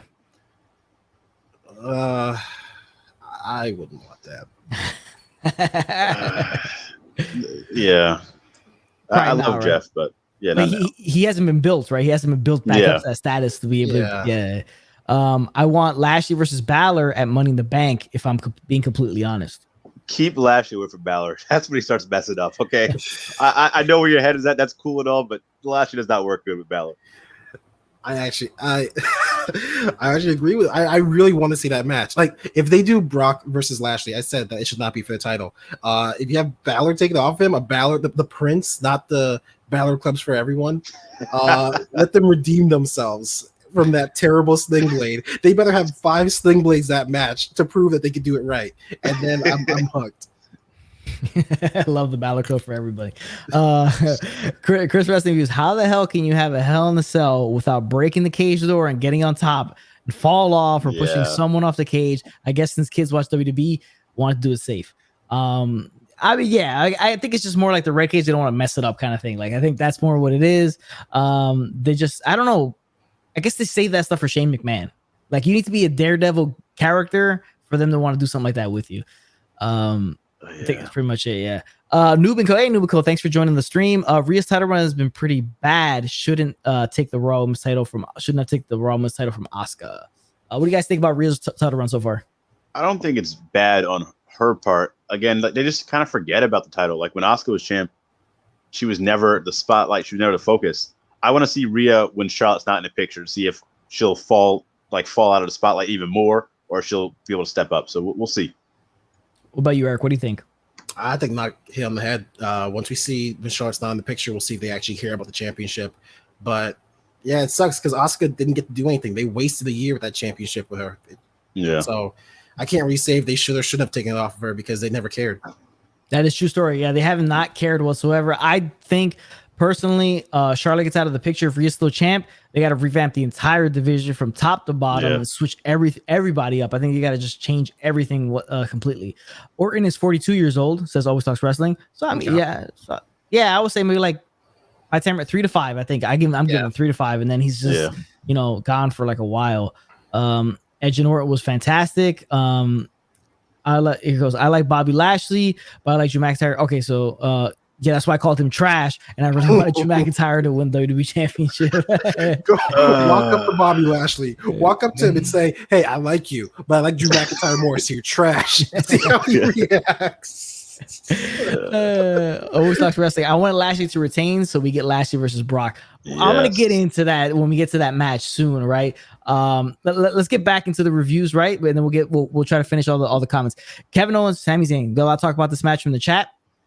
It's a match that, like, these guys have been wrestling for like forever, and then the world will be ending and these guys will still be wrestling. Like it will be a nonstop feud that just never ends. Now my thing, Sami Zayn, I kind of want this entire thing to end with Sami Zayn actually uncovering an actual conspiracy against him. I want the conspiracy to actually be true. I think that's the only way any of this stuff actually works. The conspiracy needs to be true. It has to be. Sami Zayn wins the match, right? He's still feeling the effects from Aziz and the Nigerian nail, whatever. But Sami wins the match. But what do you guys think about the match? What do you guys think about, just the Sami Zayn character in general? Where's it headed? And what's next for Kevin Owens? Okay, so what you just said, if it turns out to be that Sami Zayn is truly the face of this whole storyline and it really was just a conspiracy, that is the greatest storyline they would have ever done. Yes. The long-term booking, that would be amazing. I hope that is true, because I always said, like, Kevin Owens is such a good heel, and Sami is a good face. Like, oh my gosh, man! Imagine that switch. Sami's been killing as a heel, but if he was the face the whole time, that'd be amazing. Doesn't matter if there's a storyline, if there's not a storyline, if WWE's not booking correctly. Throw these guys together, you're gonna have a banger match all the time. I enjoyed this match. I don't want to go as far as saying it was better than their Mania match, but it was hard hitting. It surprised me with the finish, and I really enjoyed it. I would give it 3.5 stars out of 5. I really enjoyed this match, man. What about you, Eric? What do you think about it? I'll say this about that booking. I would love that. That'd be crazy. That's why Sammy's gone crazy. Got the beard. He has his own little beautiful mind room set up, like everything connecting. He releases a short film with his documentary crew that proves it. I'd love that. This match. So I have a very strong feeling that they produced this match themselves. I don't think like any agents backstage did, because why would the heel Sami Zayn break the 10 count? Like, why not just stay out and run? Why, like, the heel won clean, which I love that. I've wanted, like, anytime you have Kevin and Sami in a match, I want the Sami that can wrestle, because they can go. So this was great. Sami somehow got busted open. I didn't see where, but I'll say I like this more than their Mania match, because that was like their best hits, even from the NXT days. This was a whole new match, whole new story, and it still felt fresh. Yeah. I think I gave Bianca and Bayley 3.8. I'm sorry, Knock. I'm going to lower it because I don't think this was a 4-star match. I'm going to give this 3.8, and I'm going to retroactively change Bayley and Bianca to like a 3.7. Come on, man. I'm not sure if you can actually do that, but I guess we'll change the rules for that. Flip-flop it on live stream. I've got to. That's what KO and Sami does. Oh, man. No, but it was a good match. These guys cannot have a bad match, right? Like, it's almost impossible for them to have one. They have so much chemistry, so much time together. It works all the time. But yeah, I just think that double turn, like, if they do that, dude, it's genius. That's it. Genius. It'd be beautiful. Absolutely.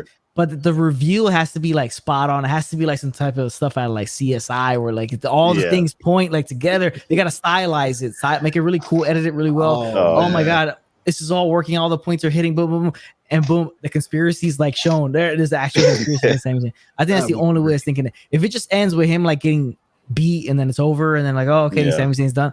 Terrible waste of time. But yeah, I thought it was a really good match as well. Next match, Raw Women's Championship match. Rhea Ripley versus Charlotte Flair. I mean, I thought the match was okay. They do work well together. It just doesn't have the same fire or passion, heat behind it as when they first met at WrestleMania last year. Like that felt more behind it, right? It ends in a disqualification, which is so strange on a Hell in a Cell, on a pay-per-view themed as Hell in a Cell, that you would have disqualification finish here. And Flair gets the win, and it kind of seems like we were talking about before, she's kind of being forced as like a tweener in Rhea Ripley. But I could get over to Eric. What do you think about this match? So when that DQ happened, I don't know what the negative version of popping is, but we were mad because that DQ was bullshit. How the announce table? How many people have done no, that's ridiculous. That was lazy. If you really want to give her a DQ, have her pick up I'd still bitch and moan, but at least get a chair or something. Earn that DQ. Yeah. That finish really not killed the match, but it really soured it.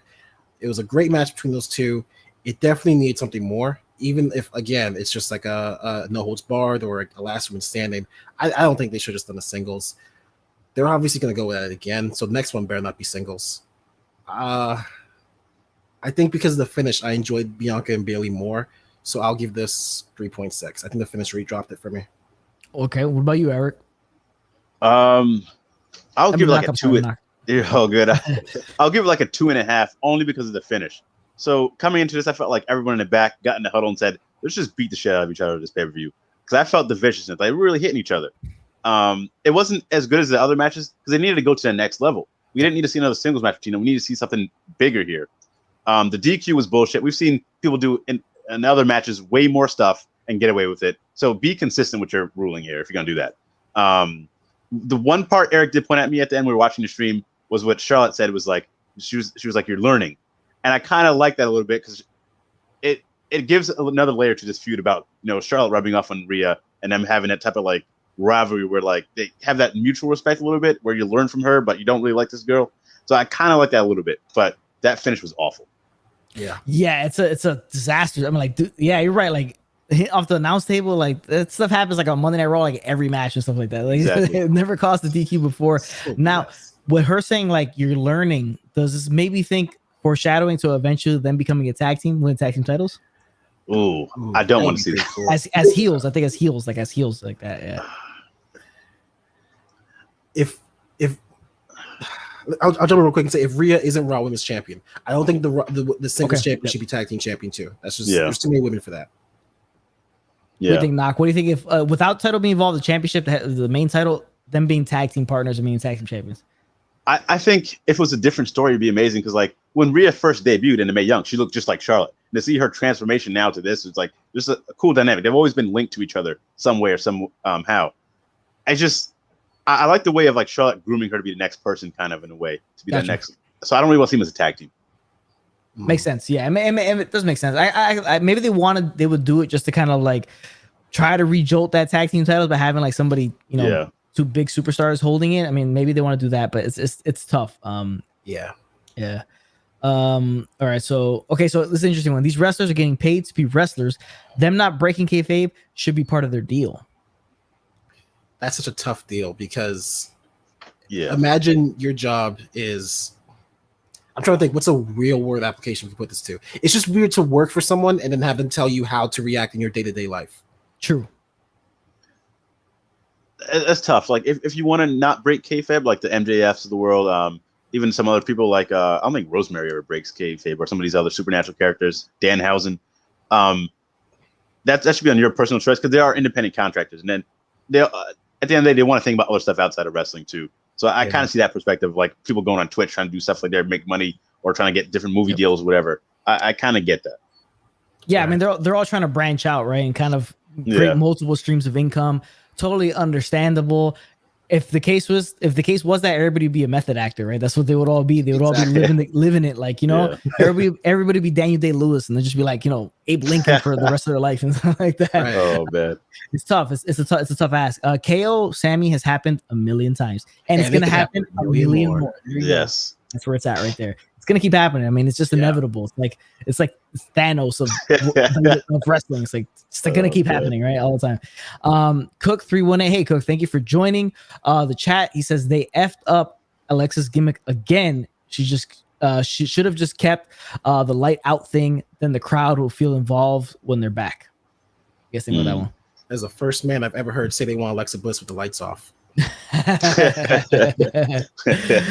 I mean, yeah, you normally probably wouldn't hear that, yeah. But I mean, the crowd involvement, I understand. Yeah, like you want to have the crowd feel involved. Yeah, I get it. I mean, it's just the gimmick is kind of like it's in a spot where like you really don't know where it's going. You really have no idea where they're going to end up with it, and it's a tough ask for Alexa and the whole thing going on here. Cook would also say Drew's shoulders will be sore tomorrow after carrying Lashley for 20 minutes. What you think, Doc? We're not gonna sit here and disrespect Lashley once again, man. Come on now, the guy can wrestle. He's been doing this for years. He's the almighty Bobby Lashley. Put some respect on his name. There's not a lot of respect going on from Bobby Lashley right now. Yeah. All right. Cole hates Bianca. Cole brain is lost. Yeah, I kind of think they eventually got to switch off Michael Cole soon. I mean, like in the near future, like kind of try to get somebody up. Maybe Jimmy Smith will be that guy they groom into that role to be the main head announcer of the company. Yeah, I felt like they're doing that with Vic Joseph and the other guy they just released to be that next Michael Cole, Tom Phillips. I don't know. Their commentary team is kind of a mess right now. The only commentary team that's really solid is NXT right now. True. Yeah. I mean, I do like Cole and I'm more McAfee than anything. Yeah. I like it too, but I don't think Pat McAfee's going to be there for much longer because he has his own show, and I don't think he can travel like that. Yeah, exactly. When they go on the road, it's going to be tough for this dude to traveling and stuff like that. Yeah. It's going to be tough. This one interesting one. Lashley needs to squash the crap out of Balor. Oh. No. No. And I love Lashley, but no. No. Cole is hilarious. Pat is my favorite commentator. Pat is amazing. He's just natural. He's just natural at it. Yeah. He definitely is super natural. Bianca's reign has sucked as well. She's great in ring, but her promos are cringe. Her gimmick is freaking hair. That is all right. So I'm sorry, Mark. Go ahead, take it. I was gonna say I don't agree at all. I think again they don't care about the women unless Charlotte or one of the 4 horsewomen are involved. But I thought her promos been great. They're different. They're not like the regular stuff. She always gets me emotionally involved when she talks. So I enjoyed that. And I think she's had the best matches out of women so far this year. What do you think, Eric? So I don't know what background Always Talk Wrestling is from. And I love all your comments, by the way. You're awesome that you're here. Sure. There are some wrestlers that don't connect with certain people as much as others. So being a black person, seeing like the New Day, Bianca, I'm happy to see them being them. That is a great thing for other black wrestling fans to see. So to say that her gimmick is just her hair, there's a bit more than that. That I'm not faulting you for not seeing on the same level that Knock and I might get, but there's something there, you know. Like there's some people that we probably don't get as much as other groups of wrestling fans get. Well, the thing for me is like with Bianca, I enjoy her a lot. I love the hair stuff, like the hair stuff, the way she uses it in a match, stuff like that. I love her swagger. I love the part where she takes out, when she takes out those earrings. I love that part where she takes out those earrings, like she's about to throw down. It's awesome stuff. For me, the promos they're having her cut where she's like, I feel like I'm happy to be here. Like I'm more. I did the grateful to be here type of stuff, and a lot of the smiling and it feels too much of like a happy-go-lucky baby face type stuff. Yeah, I think she's better off as a heel maybe, or a little bit more of an aggressive type baby face. I think in terms of her promos, her in-ring work, that's totally perfect and fine. Everything's good there. For me, it's the character in terms of the promo she's cutting. Maybe it has to do with the Bayley stuff too, with the whole laughing and the weird stuff like that. But it's very just like happy-go-lucky, kind of just happy to be there. I think that was cool on the up and come up to the title win. I think after the title win, she needs to get a little bit more, I don't know, let's say aggressive or more. I don't think maybe not a heel turn, but not so I'm so happy and grateful to be here type stuff. And I don't really enjoy when they get to the bullying aspect. Right. When they start bringing that up a lot, like, oh, I've been bullied before and stuff like that. I don't really like when they start bringing that type of stuff in there. There is so this is actually I've always wanted to do a video on this, but I want to present it in a way that doesn't just make it seem like I'm trying to race bait. Gotcha. WWE does legit have a problem with presenting strong face black champions. Go back to 205 Live if anybody watched that. When Cedric Alexander was champion, he was just smiling and anyone come fight me, and it's very generic. Kofi Kingston's reign, as much as we love Kofi Kingston's reign, was kind of just, I'm a face, I'm tough, I'll fight anyone. There was like his personality kind of got notched down like 2%. Yeah. So they do have a problem presenting face black champions. I think Bianca's best chance is she needs to ask the New Day, hey, how do I convince WWE to let me be me? Because her by herself, like her personality should be her gimmick. She's very cool. That makes total sense. Like they need to, it's just about letting people be themselves and just allowing them to take their personality and turn it up, right? Like that's what it's all about, because it feels natural, it feels organic, it makes sense, it comes off genuine. And yeah, you're totally right about that. Like it's just generic. It's a very generic style of like, oh, you just be generic babyface, smile, be happy to be here, take on all challengers type of stuff. Super generic. It's very like it's not very layered. And I think that's the main problem. Yeah. That's a good way to put it. Yeah. I guess Alexa Bliss loves to wrestle since she did not control Shayna Baszler to not move. I mean, she's a sportsman. Exactly. Yeah. She's there for the fight. Yeah. Okay. So this one, that Nigerian nail is trash. You can't copy Umaga's move, which is Samoan Spike is the best name for it. Then Umaga did it the right way. Yeah. It's hard for me to like see someone like I know and attach a move to someone and see someone else do it. I feel that way too. They should have came with something better for Commander Aziz. Yeah. Like I think the Commander Aziz is like the most like cornball thing they could have done, right? For an Apollo, right? It's like so corny. Because it feels so like early 90s. Just to have that, like, oh, my commander, and then the fact that he's upgraded his gear like almost every like 2 weeks to something different with his gear. Like at first, the jacket looked absolutely terrible on him. It was not fitted correctly or sized correctly. Then it gets a little bit better. They start adding tassels to it. His pants change. It's like a continuing like change to his look and making it look at least a little bit more credible. Because when he first showed up, it was like a commander of a military dressed like that. You know what I mean? Like, I feel like they told him that day, like, hey man, we're gonna do this. Just find something out in the back or something. Figure it out. Pretty much. It was like in a crate in the back. Like we found it in the crate in the back. It's for a guy like 6 inches shorter than you, but I think it'll work. Okay, so see, Nation Dog, Sami Zayn should be the face. He's spitting facts. Kevin Owens turned on him in NXT and ROH. If someone turned their back on me, I would want revenge too. I just think the end game needs to be that the conspiracy is all real. Yeah. I'll be so for it. Yeah. That's where it's at right there. I mean, that's where it's at. We always get the best Sami and Kevin when they wrestle each other, just like Bayley and Sasha. True. There's like, they're like the mirror of each other.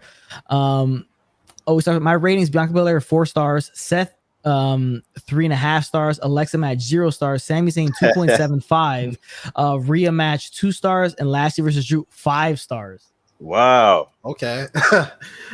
I legit mean you should go and tweet that to Drew and Lashley. That'll probably make their night. I think they really appreciate that. Yeah, that's hilarious. They should have had Ripley get a steel chair and hit it on Charlotte instead. Makes more sense in terms of disqualification. I would have took that. But again, see, Nation Dog, you're being too logical. Exactly. Yeah. That Nels table's been there for too long. They need to use it. Exactly, and it needs to get people disqualified. And now, if for continuity purposes, if from now on they disqualify people for that all the time, it makes sense. Yeah, 100%. It makes sense. Retroactively, it makes sense. How do y'all hate Lashley? He's almighty and fantastic. Like always talk wrestling. Thank you. Everybody in the chat's hating on Lashley right now, but I think he's tremendous as well. I mean, yeah, he really is. Not on top of that, he looks the part. Like he looks specifically the part. Yeah. Almighty. I mean, look at the guy. Makes a ton of sense. Let's see. Guys like Balor should never get squashed. God damn it. Yo, Eric's are a smart breed. I agree. That is true. He's obviously at the level where he should never get squashed. Yeah, it makes no sense whatsoever for him to get squashed. Yeah, it's crazy. So wrestling, I like Bianca in NXT, but on the main roster, she has the bully thing I'm not a fan of. I really wanted Bianca to do well. I like her more than most women on the roster, but Bianca needs to be brutal. I think Bianca, like we talked about before, I think she needs to be a little bit more aggressive. Like we were saying, Eric, very generic baby face is what they're giving her. And it's not the right move. And she needs to be more of herself. Yeah. Completely agree. Yeah. C Nation Dog, I would like Bobby Lashley more if he was a monster heel like he used to be, instead of having MVP cheat and help him and hang out with women. The end part. What do you guys think about the whole like him like in the back in his room with all these women and stuff like that? I don't know, man. I kind of dig it, man. That's what the Horsemen used to do back in the day, Flair and the Evolution, having the women around. I don't know. I kind of dig it. Yeah, I like it. I thought that'd be pretty cool. It'd be cooler if Cedric and Shelton were there enjoying that shine too, but yeah, I dig it. Yeah, he's kind of greedy, right? Wants it all for himself. Let's kick these guys out. We're about to drink some. Yo, this girl said she wants Shelton. Get Shelton out of here. And I think it's cool too, because it's like it's realistic. I mean, if we all got into that position, we'd be doing the same thing, right? We would all be doing the same thing, partying up. Well, Shay, if you're watching this, get me in trouble over here. I'm sorry, that's what Zach does it. I'm sorry. Zach stopped doing that. That's what Zach is doing it. Yeah. Okay, Bianca could be a good champ, but she needs better booking. Yeah. I'm okay with Lashley personality now that he's champ.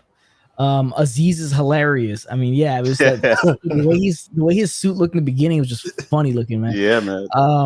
I like Bobby Lashley, but I not like how he hangs out with women. If he's going to have a match with Brock Lesnar, he needs to stop hanging out with the women. Distracted him.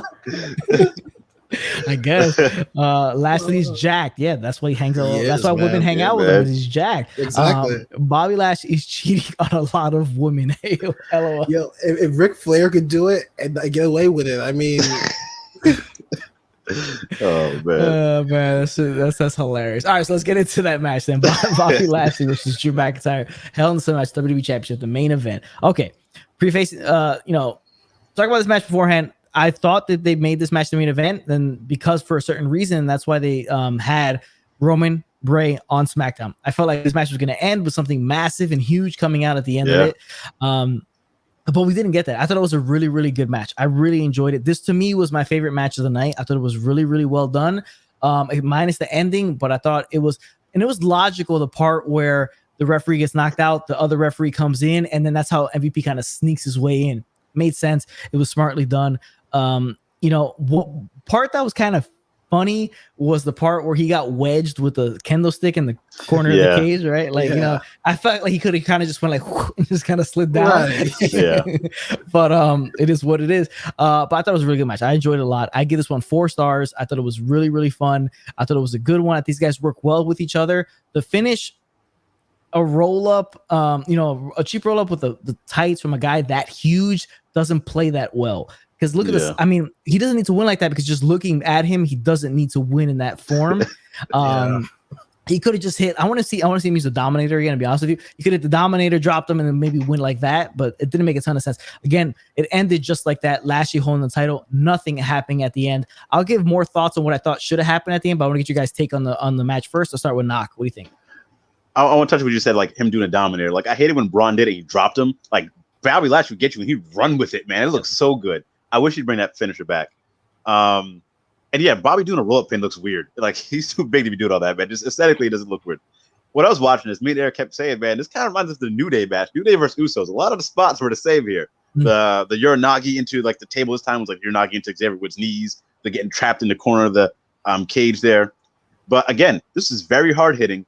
Lashley and Drew McIntyre work very well together. They've been wrestling since the TNA days, back when Bobby beat him for the world title there, too.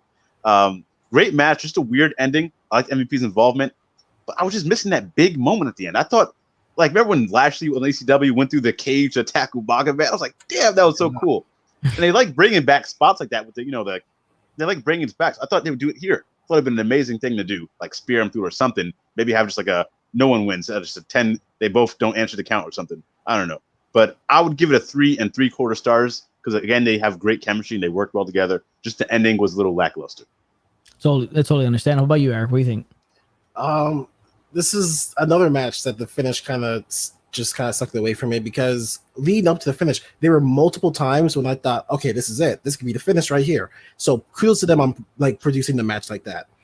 The fact that they didn't take any of those and they go with a roll up is it's weird. Like, I get it. Like, you're the champion. You want to leave the champion, so you roll up. Fine. But Bobby's better than that. Like, the Bobby you presented me over the past year should be better than a roll up. MVP's holding him. You're telling me he couldn't just like spear him in the corner and then go for, I don't know, Hurt Locker or something.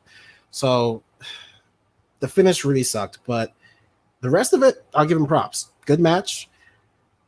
Almost convinced me that this was the final match until that finish. So it scares me that they're going to find some way to keep this going, even though they shouldn't.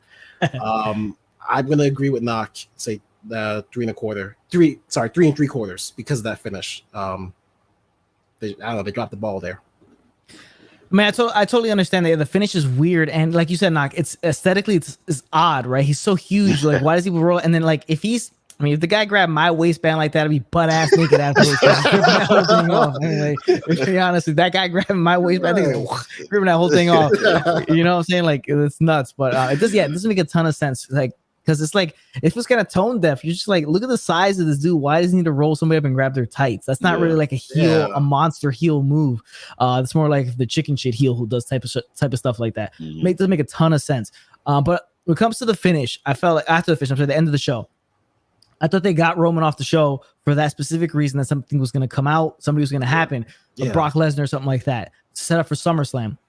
The way I would have done it, and the way I was talking to my brother about that, I said it during my prediction stream as well. What should have happened is that Lashley wins, and since Roman is out on the show, as soon as Lashley's celebrating or he wins, here comes Paul Heyman, waddling his way down the ramp, and he literally serves Lashley with a piece of paper, like how you would serve somebody with a lawsuit, but you serve him with like an envelope. And he just walks away smirking and smiling. You would cut to Lashley. He opens the envelope, and he would have a shocked face on his, like a look on his face as he looks at what's inside there. You don't know what it is, so it leaves the pay-per-view on a cliffhanger. But you're assuming it's Brock Lesnar because it's obviously Paul Heyman involved. Monday night comes around. Here comes Lashley. He comes out, and the reveal is that Brock Lesnar's there. It's Brock Lesnar's coming for him. And then Brock Lesnar shows up on Monday Night Raw, and then that's it. Or if he doesn't, he doesn't. But I felt like that's the way they should have probably done it, because I'm more of like I don't know how to put it. I'm more of like when I think about stuff like that, storylines, I want it to be very kind of ambiguous, but also very impactful, and kind of make it feel like a TV show, because that's the way the storyline is supposed to be, like a TV show. So I felt like that probably would have had the best effect to it, or something to that effect, like that. He comes down, gives him something, or that Brock Lesnar is coming, if in fact Brock Lesnar is coming. But now you don't know. We don't know if it's actually going to happen, and we're not really excited for what Bobby Lashley has in store for him next. But let me know what you guys think. Like, in general, like, how do you think something like that should have went down? Should they have done something? And what do you think Bobby Lashley's even going to do? Will Lesnar be coming? Will Goldberg be coming? Will somebody else be coming? I guess Goldberg would be a nice consolation prize, but I mean, it has to be Brock. And like the way you put it would have made so much more sense, because you're not going to call Brock to come down here, last minute just for that match. It's too expensive. He's got too much stuff on his hands, whatever. He's chilling over in the mountains. But Paul Heyman come out, because they have to address that Paul Heyman situation and serve Lashley at the end of the thing would have been an amazing cliffhanger. I like that, what you said, to have a TV build to it. The way I thought it, like, I did think maybe Brock would come out and like do an F5, but that wouldn't have made sense. I don't know how you bring him in here, because you want that big pop, that big, like, drop his music and then the crowd goes crazy. So it's tough. And I don't know if he's confirmed or not. So that's the other thing. Yeah. But it needed some big moment at the end. It just ended kind of weird. I mean, you have Lashley on a poster. Lashley's everywhere. He's the only person on a poster. Every poster you find, it's him. So you got to have something else besides the roll-up pin than just nothing. I totally agree. There's not much there. There's not much meat on the bone for anything going forward. Like, honestly, Raw sucks. So if you would have left it on a cool cliffhanger, you would have kind of wanted to watch at least the beginning of Monday Night Raw to see what was going to happen. But Eric, let me get your thoughts. What do you think is going to happen? What do you think is next for Lashley? So I'll start by saying that idea of yours, that's great. If Vince wants to steal that at some point, please do. It's definitely going to be him and Lesnar, because Lesnar's on the Raw roster page. They snuck him on there. They've got to have something planned for him. My only caveat is I just don't want the title to be involved, just because I don't even want them to have any chance of Lesnar getting the championship. I don't want them to even think about, hey, the title's in the match, let's give it to Lesnar for some reason, because I will stop watching Raw for good. I'm not going through another reign with Lesnar as champion. I can't. I physically cannot. Traumatized. Oh, God, that was awful. So if they have Lesnar show up, have Lashley lose the title at some point leading up to SummerSlam, and Lesnar says, I don't give a damn about the title right now, I just want you, that really adds some fire to that fuel. That just have a competition to see who's the true badass of WWE. I'm down for it. And that way you could honestly have either one win. As long as they have a great match, I'm down for it. True story. I totally agree with you. Yeah, I mean, it's a match that should have happened years ago, and that we've been asking for a while, ever since Lashley came back into WWE. And it's something that they had to end up doing. It's the perfect match for SummerSlam in Allegiant Stadium, football stadium setting, Saturday night, Las Vegas. Makes a ton of sense to do this match. It really does. Now, I think eventually, they're going to end up doing it. It will be the match at SummerSlam. But I think they missed a big opportunity to kind of tease it here. I'm all for, like, I love cliffhangers when they're done correctly. And I think that would have been a great cliffhanger. It's not like, it's kind of like the cliffhanger at the end of The Sopranos, but the show's not over afterwards. You know what I'm saying? You cut to black, but the show's not over. So something like that. I mean, I think it would have been cool. The reaction from Lashley would have been cool. It could have been like Lesnar's contract. Like, oh, he signed up re-signed with WWE. That's what Heyman's giving him. Something like that, man. Make it cool. Make it fun. I mean, make it interesting. Yeah. I was watching Invasion 2001 for my guy SCW Steve. I was doing the live stream on here. We're doing a retro review on Invasion. There's so many things that they do there. Like I saw in the previous flashbacks of what happened the previous weeks leading up to this match. There's so much stuff that they did back then that they don't do now. And it's a lot of stuff they do backstage that kind of seems like it's natural and organic and it's actually happening back there. And you don't get that nowadays. And I felt like this could have been a moment where they could have done something like that kind of feels kind of natural and organic and makes a ton of sense, because you don't know if it's actually he's giving him something from Reigns or he's giving him something from Lesnar. You're assuming it's Lesnar, but it could be from Reigns as well. I mean, it's stuff they could have done. It's just it ends up being a transitional pay-per-view is all it ends up being, because nothing of really importance actually happened on the show. So let's get over to these comments before we wrap up the stream. Hurt Business weren't perfect, but we're good. Yeah. Yeah. I mean, they helped carry Raw. They really did. And the fact that they broke them up just to break up Shelton and Shedrick afterwards, makes no sense. Yeah. Yeah. I think they should not have MVP help Bobby Lashley, like how they used not to have MVP help him. I mean, what do you think? I like the fact that he helps him out and stuff like that, because that's his whole purpose. But just the roll up is to me what kind of gets to Yeah, like it's kind of like Chekhov's gun. It's like MVP's there, you gotta use MVP. It's just the roll up was weak sauce. Everything was great into that roll up. Now, Chris, always talks wrestling like the kendo stick part. He thought it was cool. Yeah, it was cool. I just seen it there with the New Day before. I feel like they watched this match before. So it always takes a few things here. Yeah. Got the second kendo stick. Yeah, exactly.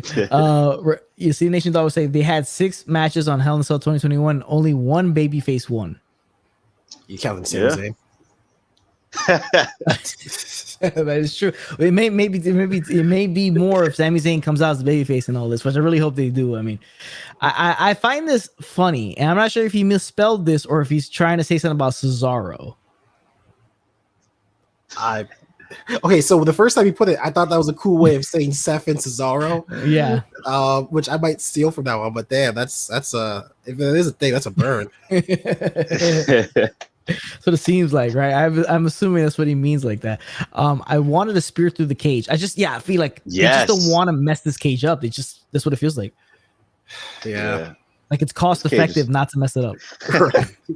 Oh man, that's what it's coming down to. Yeah, that's what it is now. The almighty dollar. That's what. Brock shouldn't have come since fans weren't there. Yeah, I mean, he's not gonna show. I don't think he's gonna show up for any of the Raws if no fans are actually there. He'll show up probably when they first start doing the fans and stuff like that. You know what? That sounds really cool. I like that. I assume he's talking about the Paul Heyman thing I was talking about. Yeah. What if Drew McIntyre wins the Money in the Bank? Then could he challenge Bobby Lashley for the WWE Championship? It's an interesting kind of loophole around this. So yeah, go ahead, Knox. Sorry, I was gonna say if Bobby and Brock had their match and Drew cashed in right away, how would you feel about that? Because my thing with Bobby is after Brock, I don't think I need to see any more from him. So I wouldn't mind too much. Okay, so I think Drew should be in the Money in the Bank match. I don't think he should win, because it's not like it's an issue that he needs to stay away from the main event for a while. He's been in there too much. They've done that well dry, and I don't think anybody like this likes Lashley. I mean, not Lashley, McIntyre. It's been a year. Let's get someone else in there. Yeah, I think it's run its course as well. Like the longer you keep him in that picture, the more people are going to start like turning on him eventually. So it's probably the best idea. Big boy Johnny, hey, big boy Johnny, thank you for joining the stream. How's it going? C Nation Dog will say Kofi Kingston say Drew McIntyre has never beat Bobby Lashley, and he did, but Drew McIntyre beat Bobby Lashley at Backlash. LOL. I'm confused by that one. Did they fight before? I mean, if he's talking about this Backlash, no, he doesn't. I think he's talking about like the prior Backlash. But yeah, but stuff that happens in the past, and if it doesn't pertain to the story currently going, they kind of forget about it. Like that stuff never happened. Yeah, they just burned that part of the archives. Yeah, big time. Her business shouldn't have been broken up. Yeah, definitely not. No, not at all. Okay, so Zero is what Seth calls him. Oh, okay, gotcha. Makes sense. I missed that one. Nation Dog, you may hate Brock Lesnar being a part-timer, but it makes him more special. I wholeheartedly agree. I disagree. Understand. Go ahead, Knock. I disagree because look at Roman. He's wrestled 3 matches this whole year, and he's still very special. But he's there every week. Go ahead, Eric. I fully understand why, like, Brock Lesnar being a part-timer, yes, it does make him an attraction. One time, you get one time to do that title reign where he's like not there. Congratulations, that was a good call. You do it twice? You have your main title missing from the show twice? To the point, like, no, man. To the point where the main story is who's going to be number 1 contender to eventually fight this mother? Nah, man. I'm sorry. You can't do it more than once. The attraction's gone. It's not an attraction anymore. It's a crutch. I understand that completely. Yeah, him being a part-timer, I think it does make him more special because remember his background is that he's a legitimate UFC champion, right? Like he has that. Yeah, it wouldn't have played out this way if he never went to the UFC and won the title over there. If he went over there and just got didn't do much, just got beat. CM Punk. Yeah, exactly. If he had a CM Punk run, he would not be in the same situation he is right now. But the fact is that he won that title over there and he was a big money draw in UFC is what makes him the biggest commodity in maybe professional wrestling history because he has that legit factor behind him and that he's a former UFC champion. I think that is what makes him the most biggest commodity in the history of professional wrestling is that he has that legit background behind him. Now, other guys have had legit backgrounds where Kurt Angle won an Olympic gold medal and stuff like that. But in terms of mainstream, UFC is probably as mainstream as it gets. Him beating who he beat to win that UFC heavyweight title and him having that title changes the game. So him coming in makes sense. Now he doesn't cut any promos. So Reigns is there all the time. I love that he doesn't wrestle that much. He has sparingly wrestles on SmackDown, right? Like it's real special when he has a SmackDown match. But he cuts his own promos and he's a tremendous character. Lesnar is like a completely different thing. He's not even really a character. He's just Brock Lesnar, legit. Yeah, he's a legit perfect predator. Exactly. So I think it really plays well. But the title thing, right? So you do it once, fine. Second time, yeah, it's a little much because you're kind of conditioned already to see the title always there. I'm more of a fan of that NWA old style where like the champion travels across. You may not see him for a while. He shows up. It's real special when he does show up. I like that. But this wasn't the way to go about it. For me, that would have been you have the brand split. Don't make 2 titles. Have 1 heavyweight champion that goes between both brands. The fact, though, if he's on the other brand, the secondary title becomes the main title on the other brand. I think that makes a ton more sense than having him disappear for a while and having multiple titles. That's a whole different thing. But yeah, I mean, he's special. He just is. And I said, if he didn't win the UFC championship, this would be a totally different conversation. Yeah. To be honest with you. Yeah. Right. Okay, it was Backlash 2020. So it was last year's Backlash that McIntyre. Oh yeah, really? He's right. Because McIntyre just won a title and he got to the feud with Bobby Lashley. Totally right. Oh, that's right. That is true. That is true. Yeah, remember because and there was rumors about them going back to it later on. Yeah, he's totally correct. That wasn't that long ago.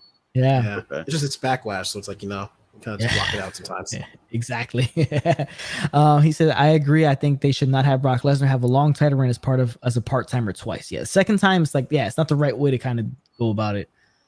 Do you think they broke up the Hurt Business because it would be too similar to Roman and Paul Heyman with the Bloodline stable they're building up to? Ooh, that's a good point. I mean, if they actually executed it, it wouldn't have been similar. But the way WWE sees it, it's like, oh no, you can't do that. Then again, they had the Riot Squad and whatchamacallit at the same time, debut the same day. Absolution. Absolution. So they kind of do a lot of parody stuff in their shows, and a lot actually, not just that. So, but I can see that being the reason. Yeah, I mean, I agree because that's like why they changed Bobby Roode to Robert Roode. We got Bobby Lashley. I mean, we can't have two Bobbies on the roster. Exactly. Like you got they wouldn't go down the road of AEW that has like Christian Cage, Adam Hangman Page, Brian Cage. Yeah. Vince would be like, well, these guys all sound way too similar. We got to change this up. Yeah. Yeah, they can't all rhyme.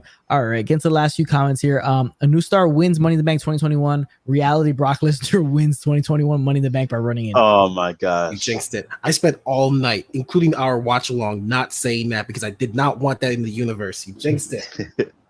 I hated that he won the Money in the Bank the way he did because that Money in the Bank match was so great. That year was a Mustafa Ali, Ricochet in there, and all them people, Balor, Andrade. Have new stars. Money in the Bank has been wasted for 5 years now. Please put someone new on here, please, and not someone you don't care about like Otis. That you're just doing it for a fun thing. Yeah. So I totally agree. Like it needs to be a stepping stone for somebody, like how the IC title was, how the King of the Ring title was. It has to be that stepping stone for a guy who's there, up and coming, bright future. He gets him his leap into the main event scene.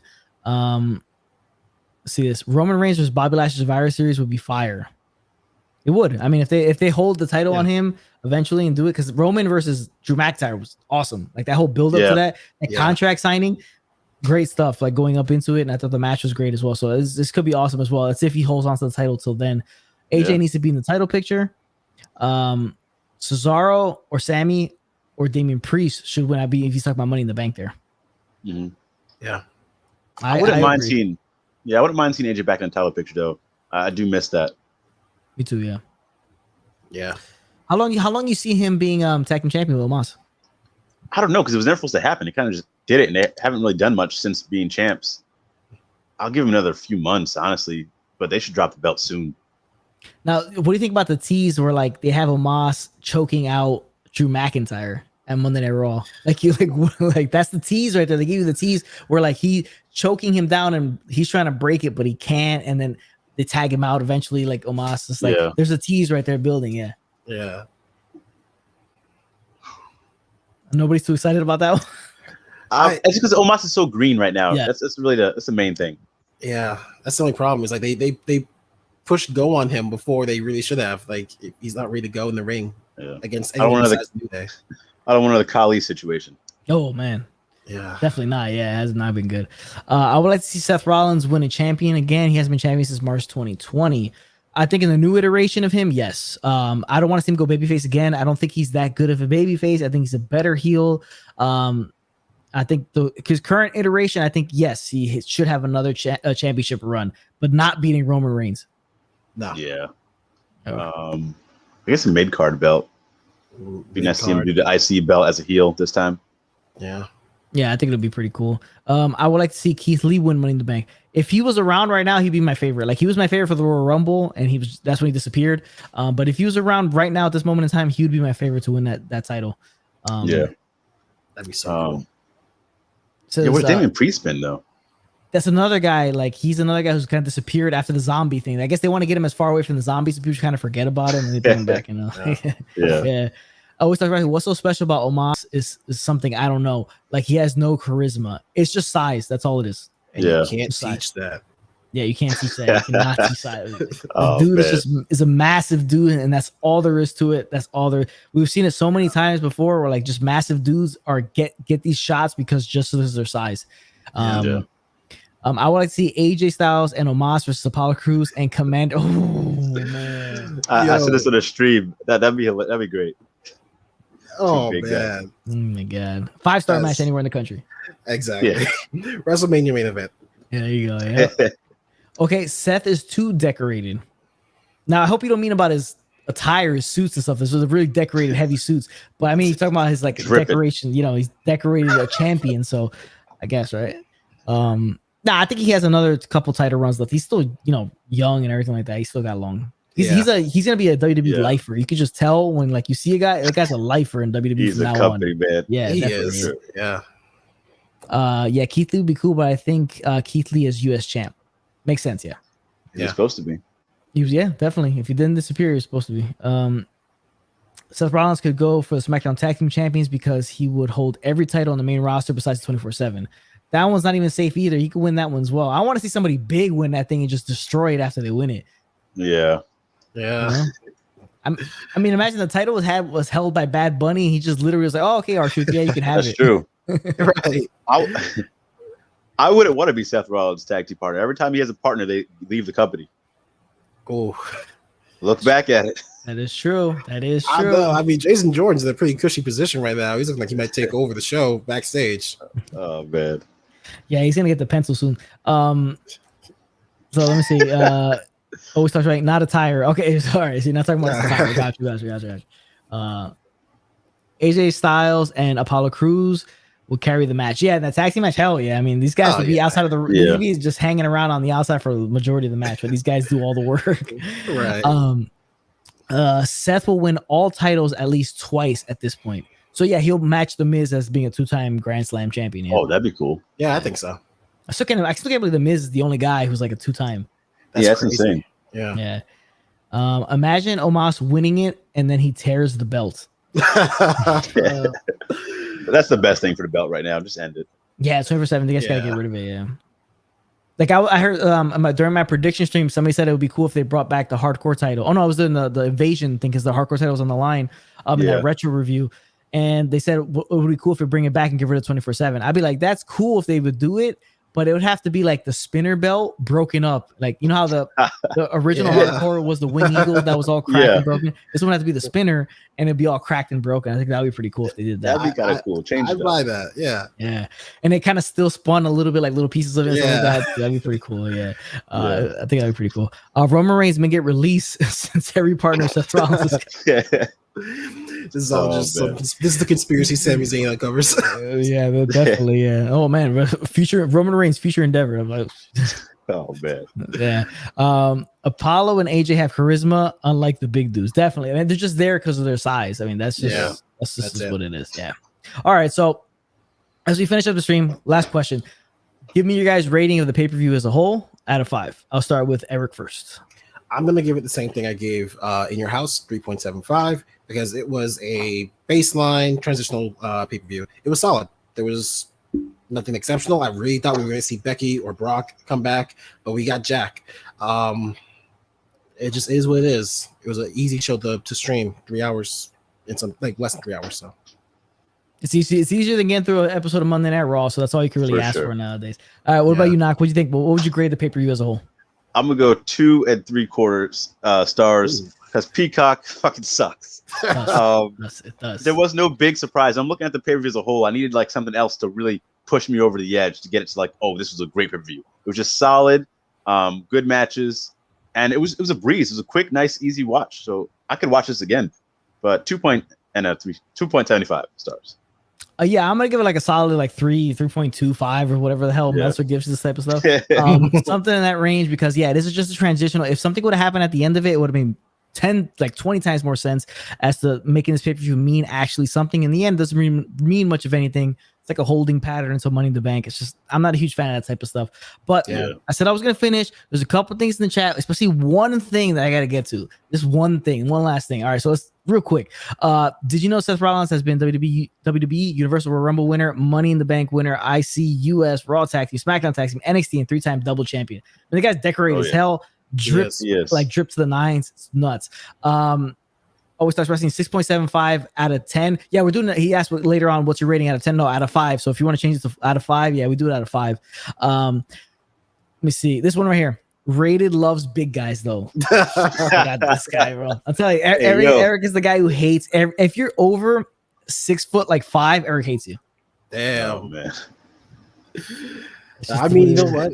It's fair. Vince loves big guys, so someone out there has to balance the scale. Give me the beef.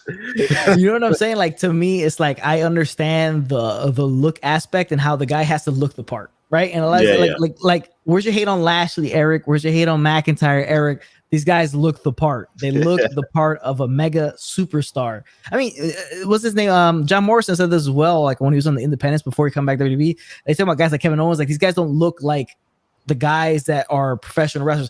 I don't go that far as to say all that, but he's coming from a guy who's like ripped to the nines. I understand as to why he's saying it, but I mean, like you got to look the part depending.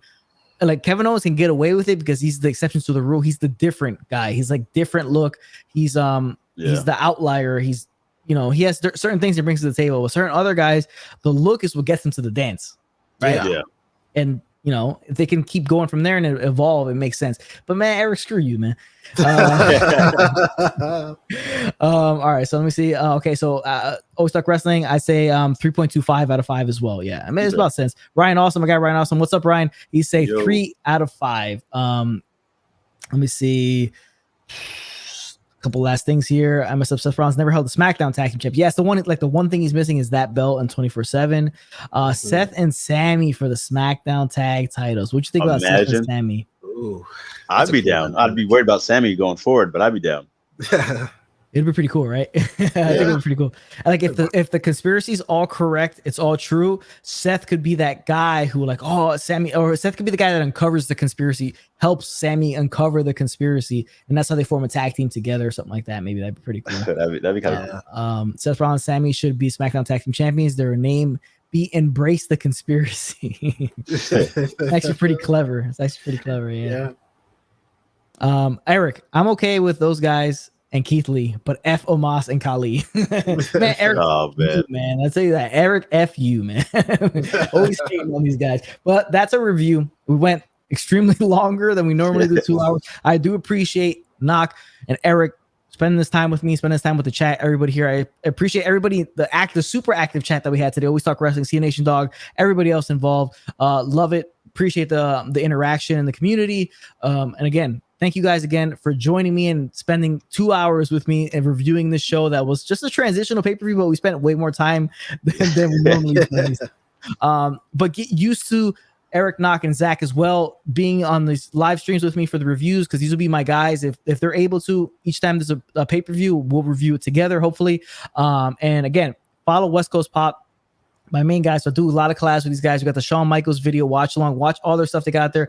Roman Reigns video, you guys have every championship for Roman Reigns and also Samoa Joe as well, right? Correct?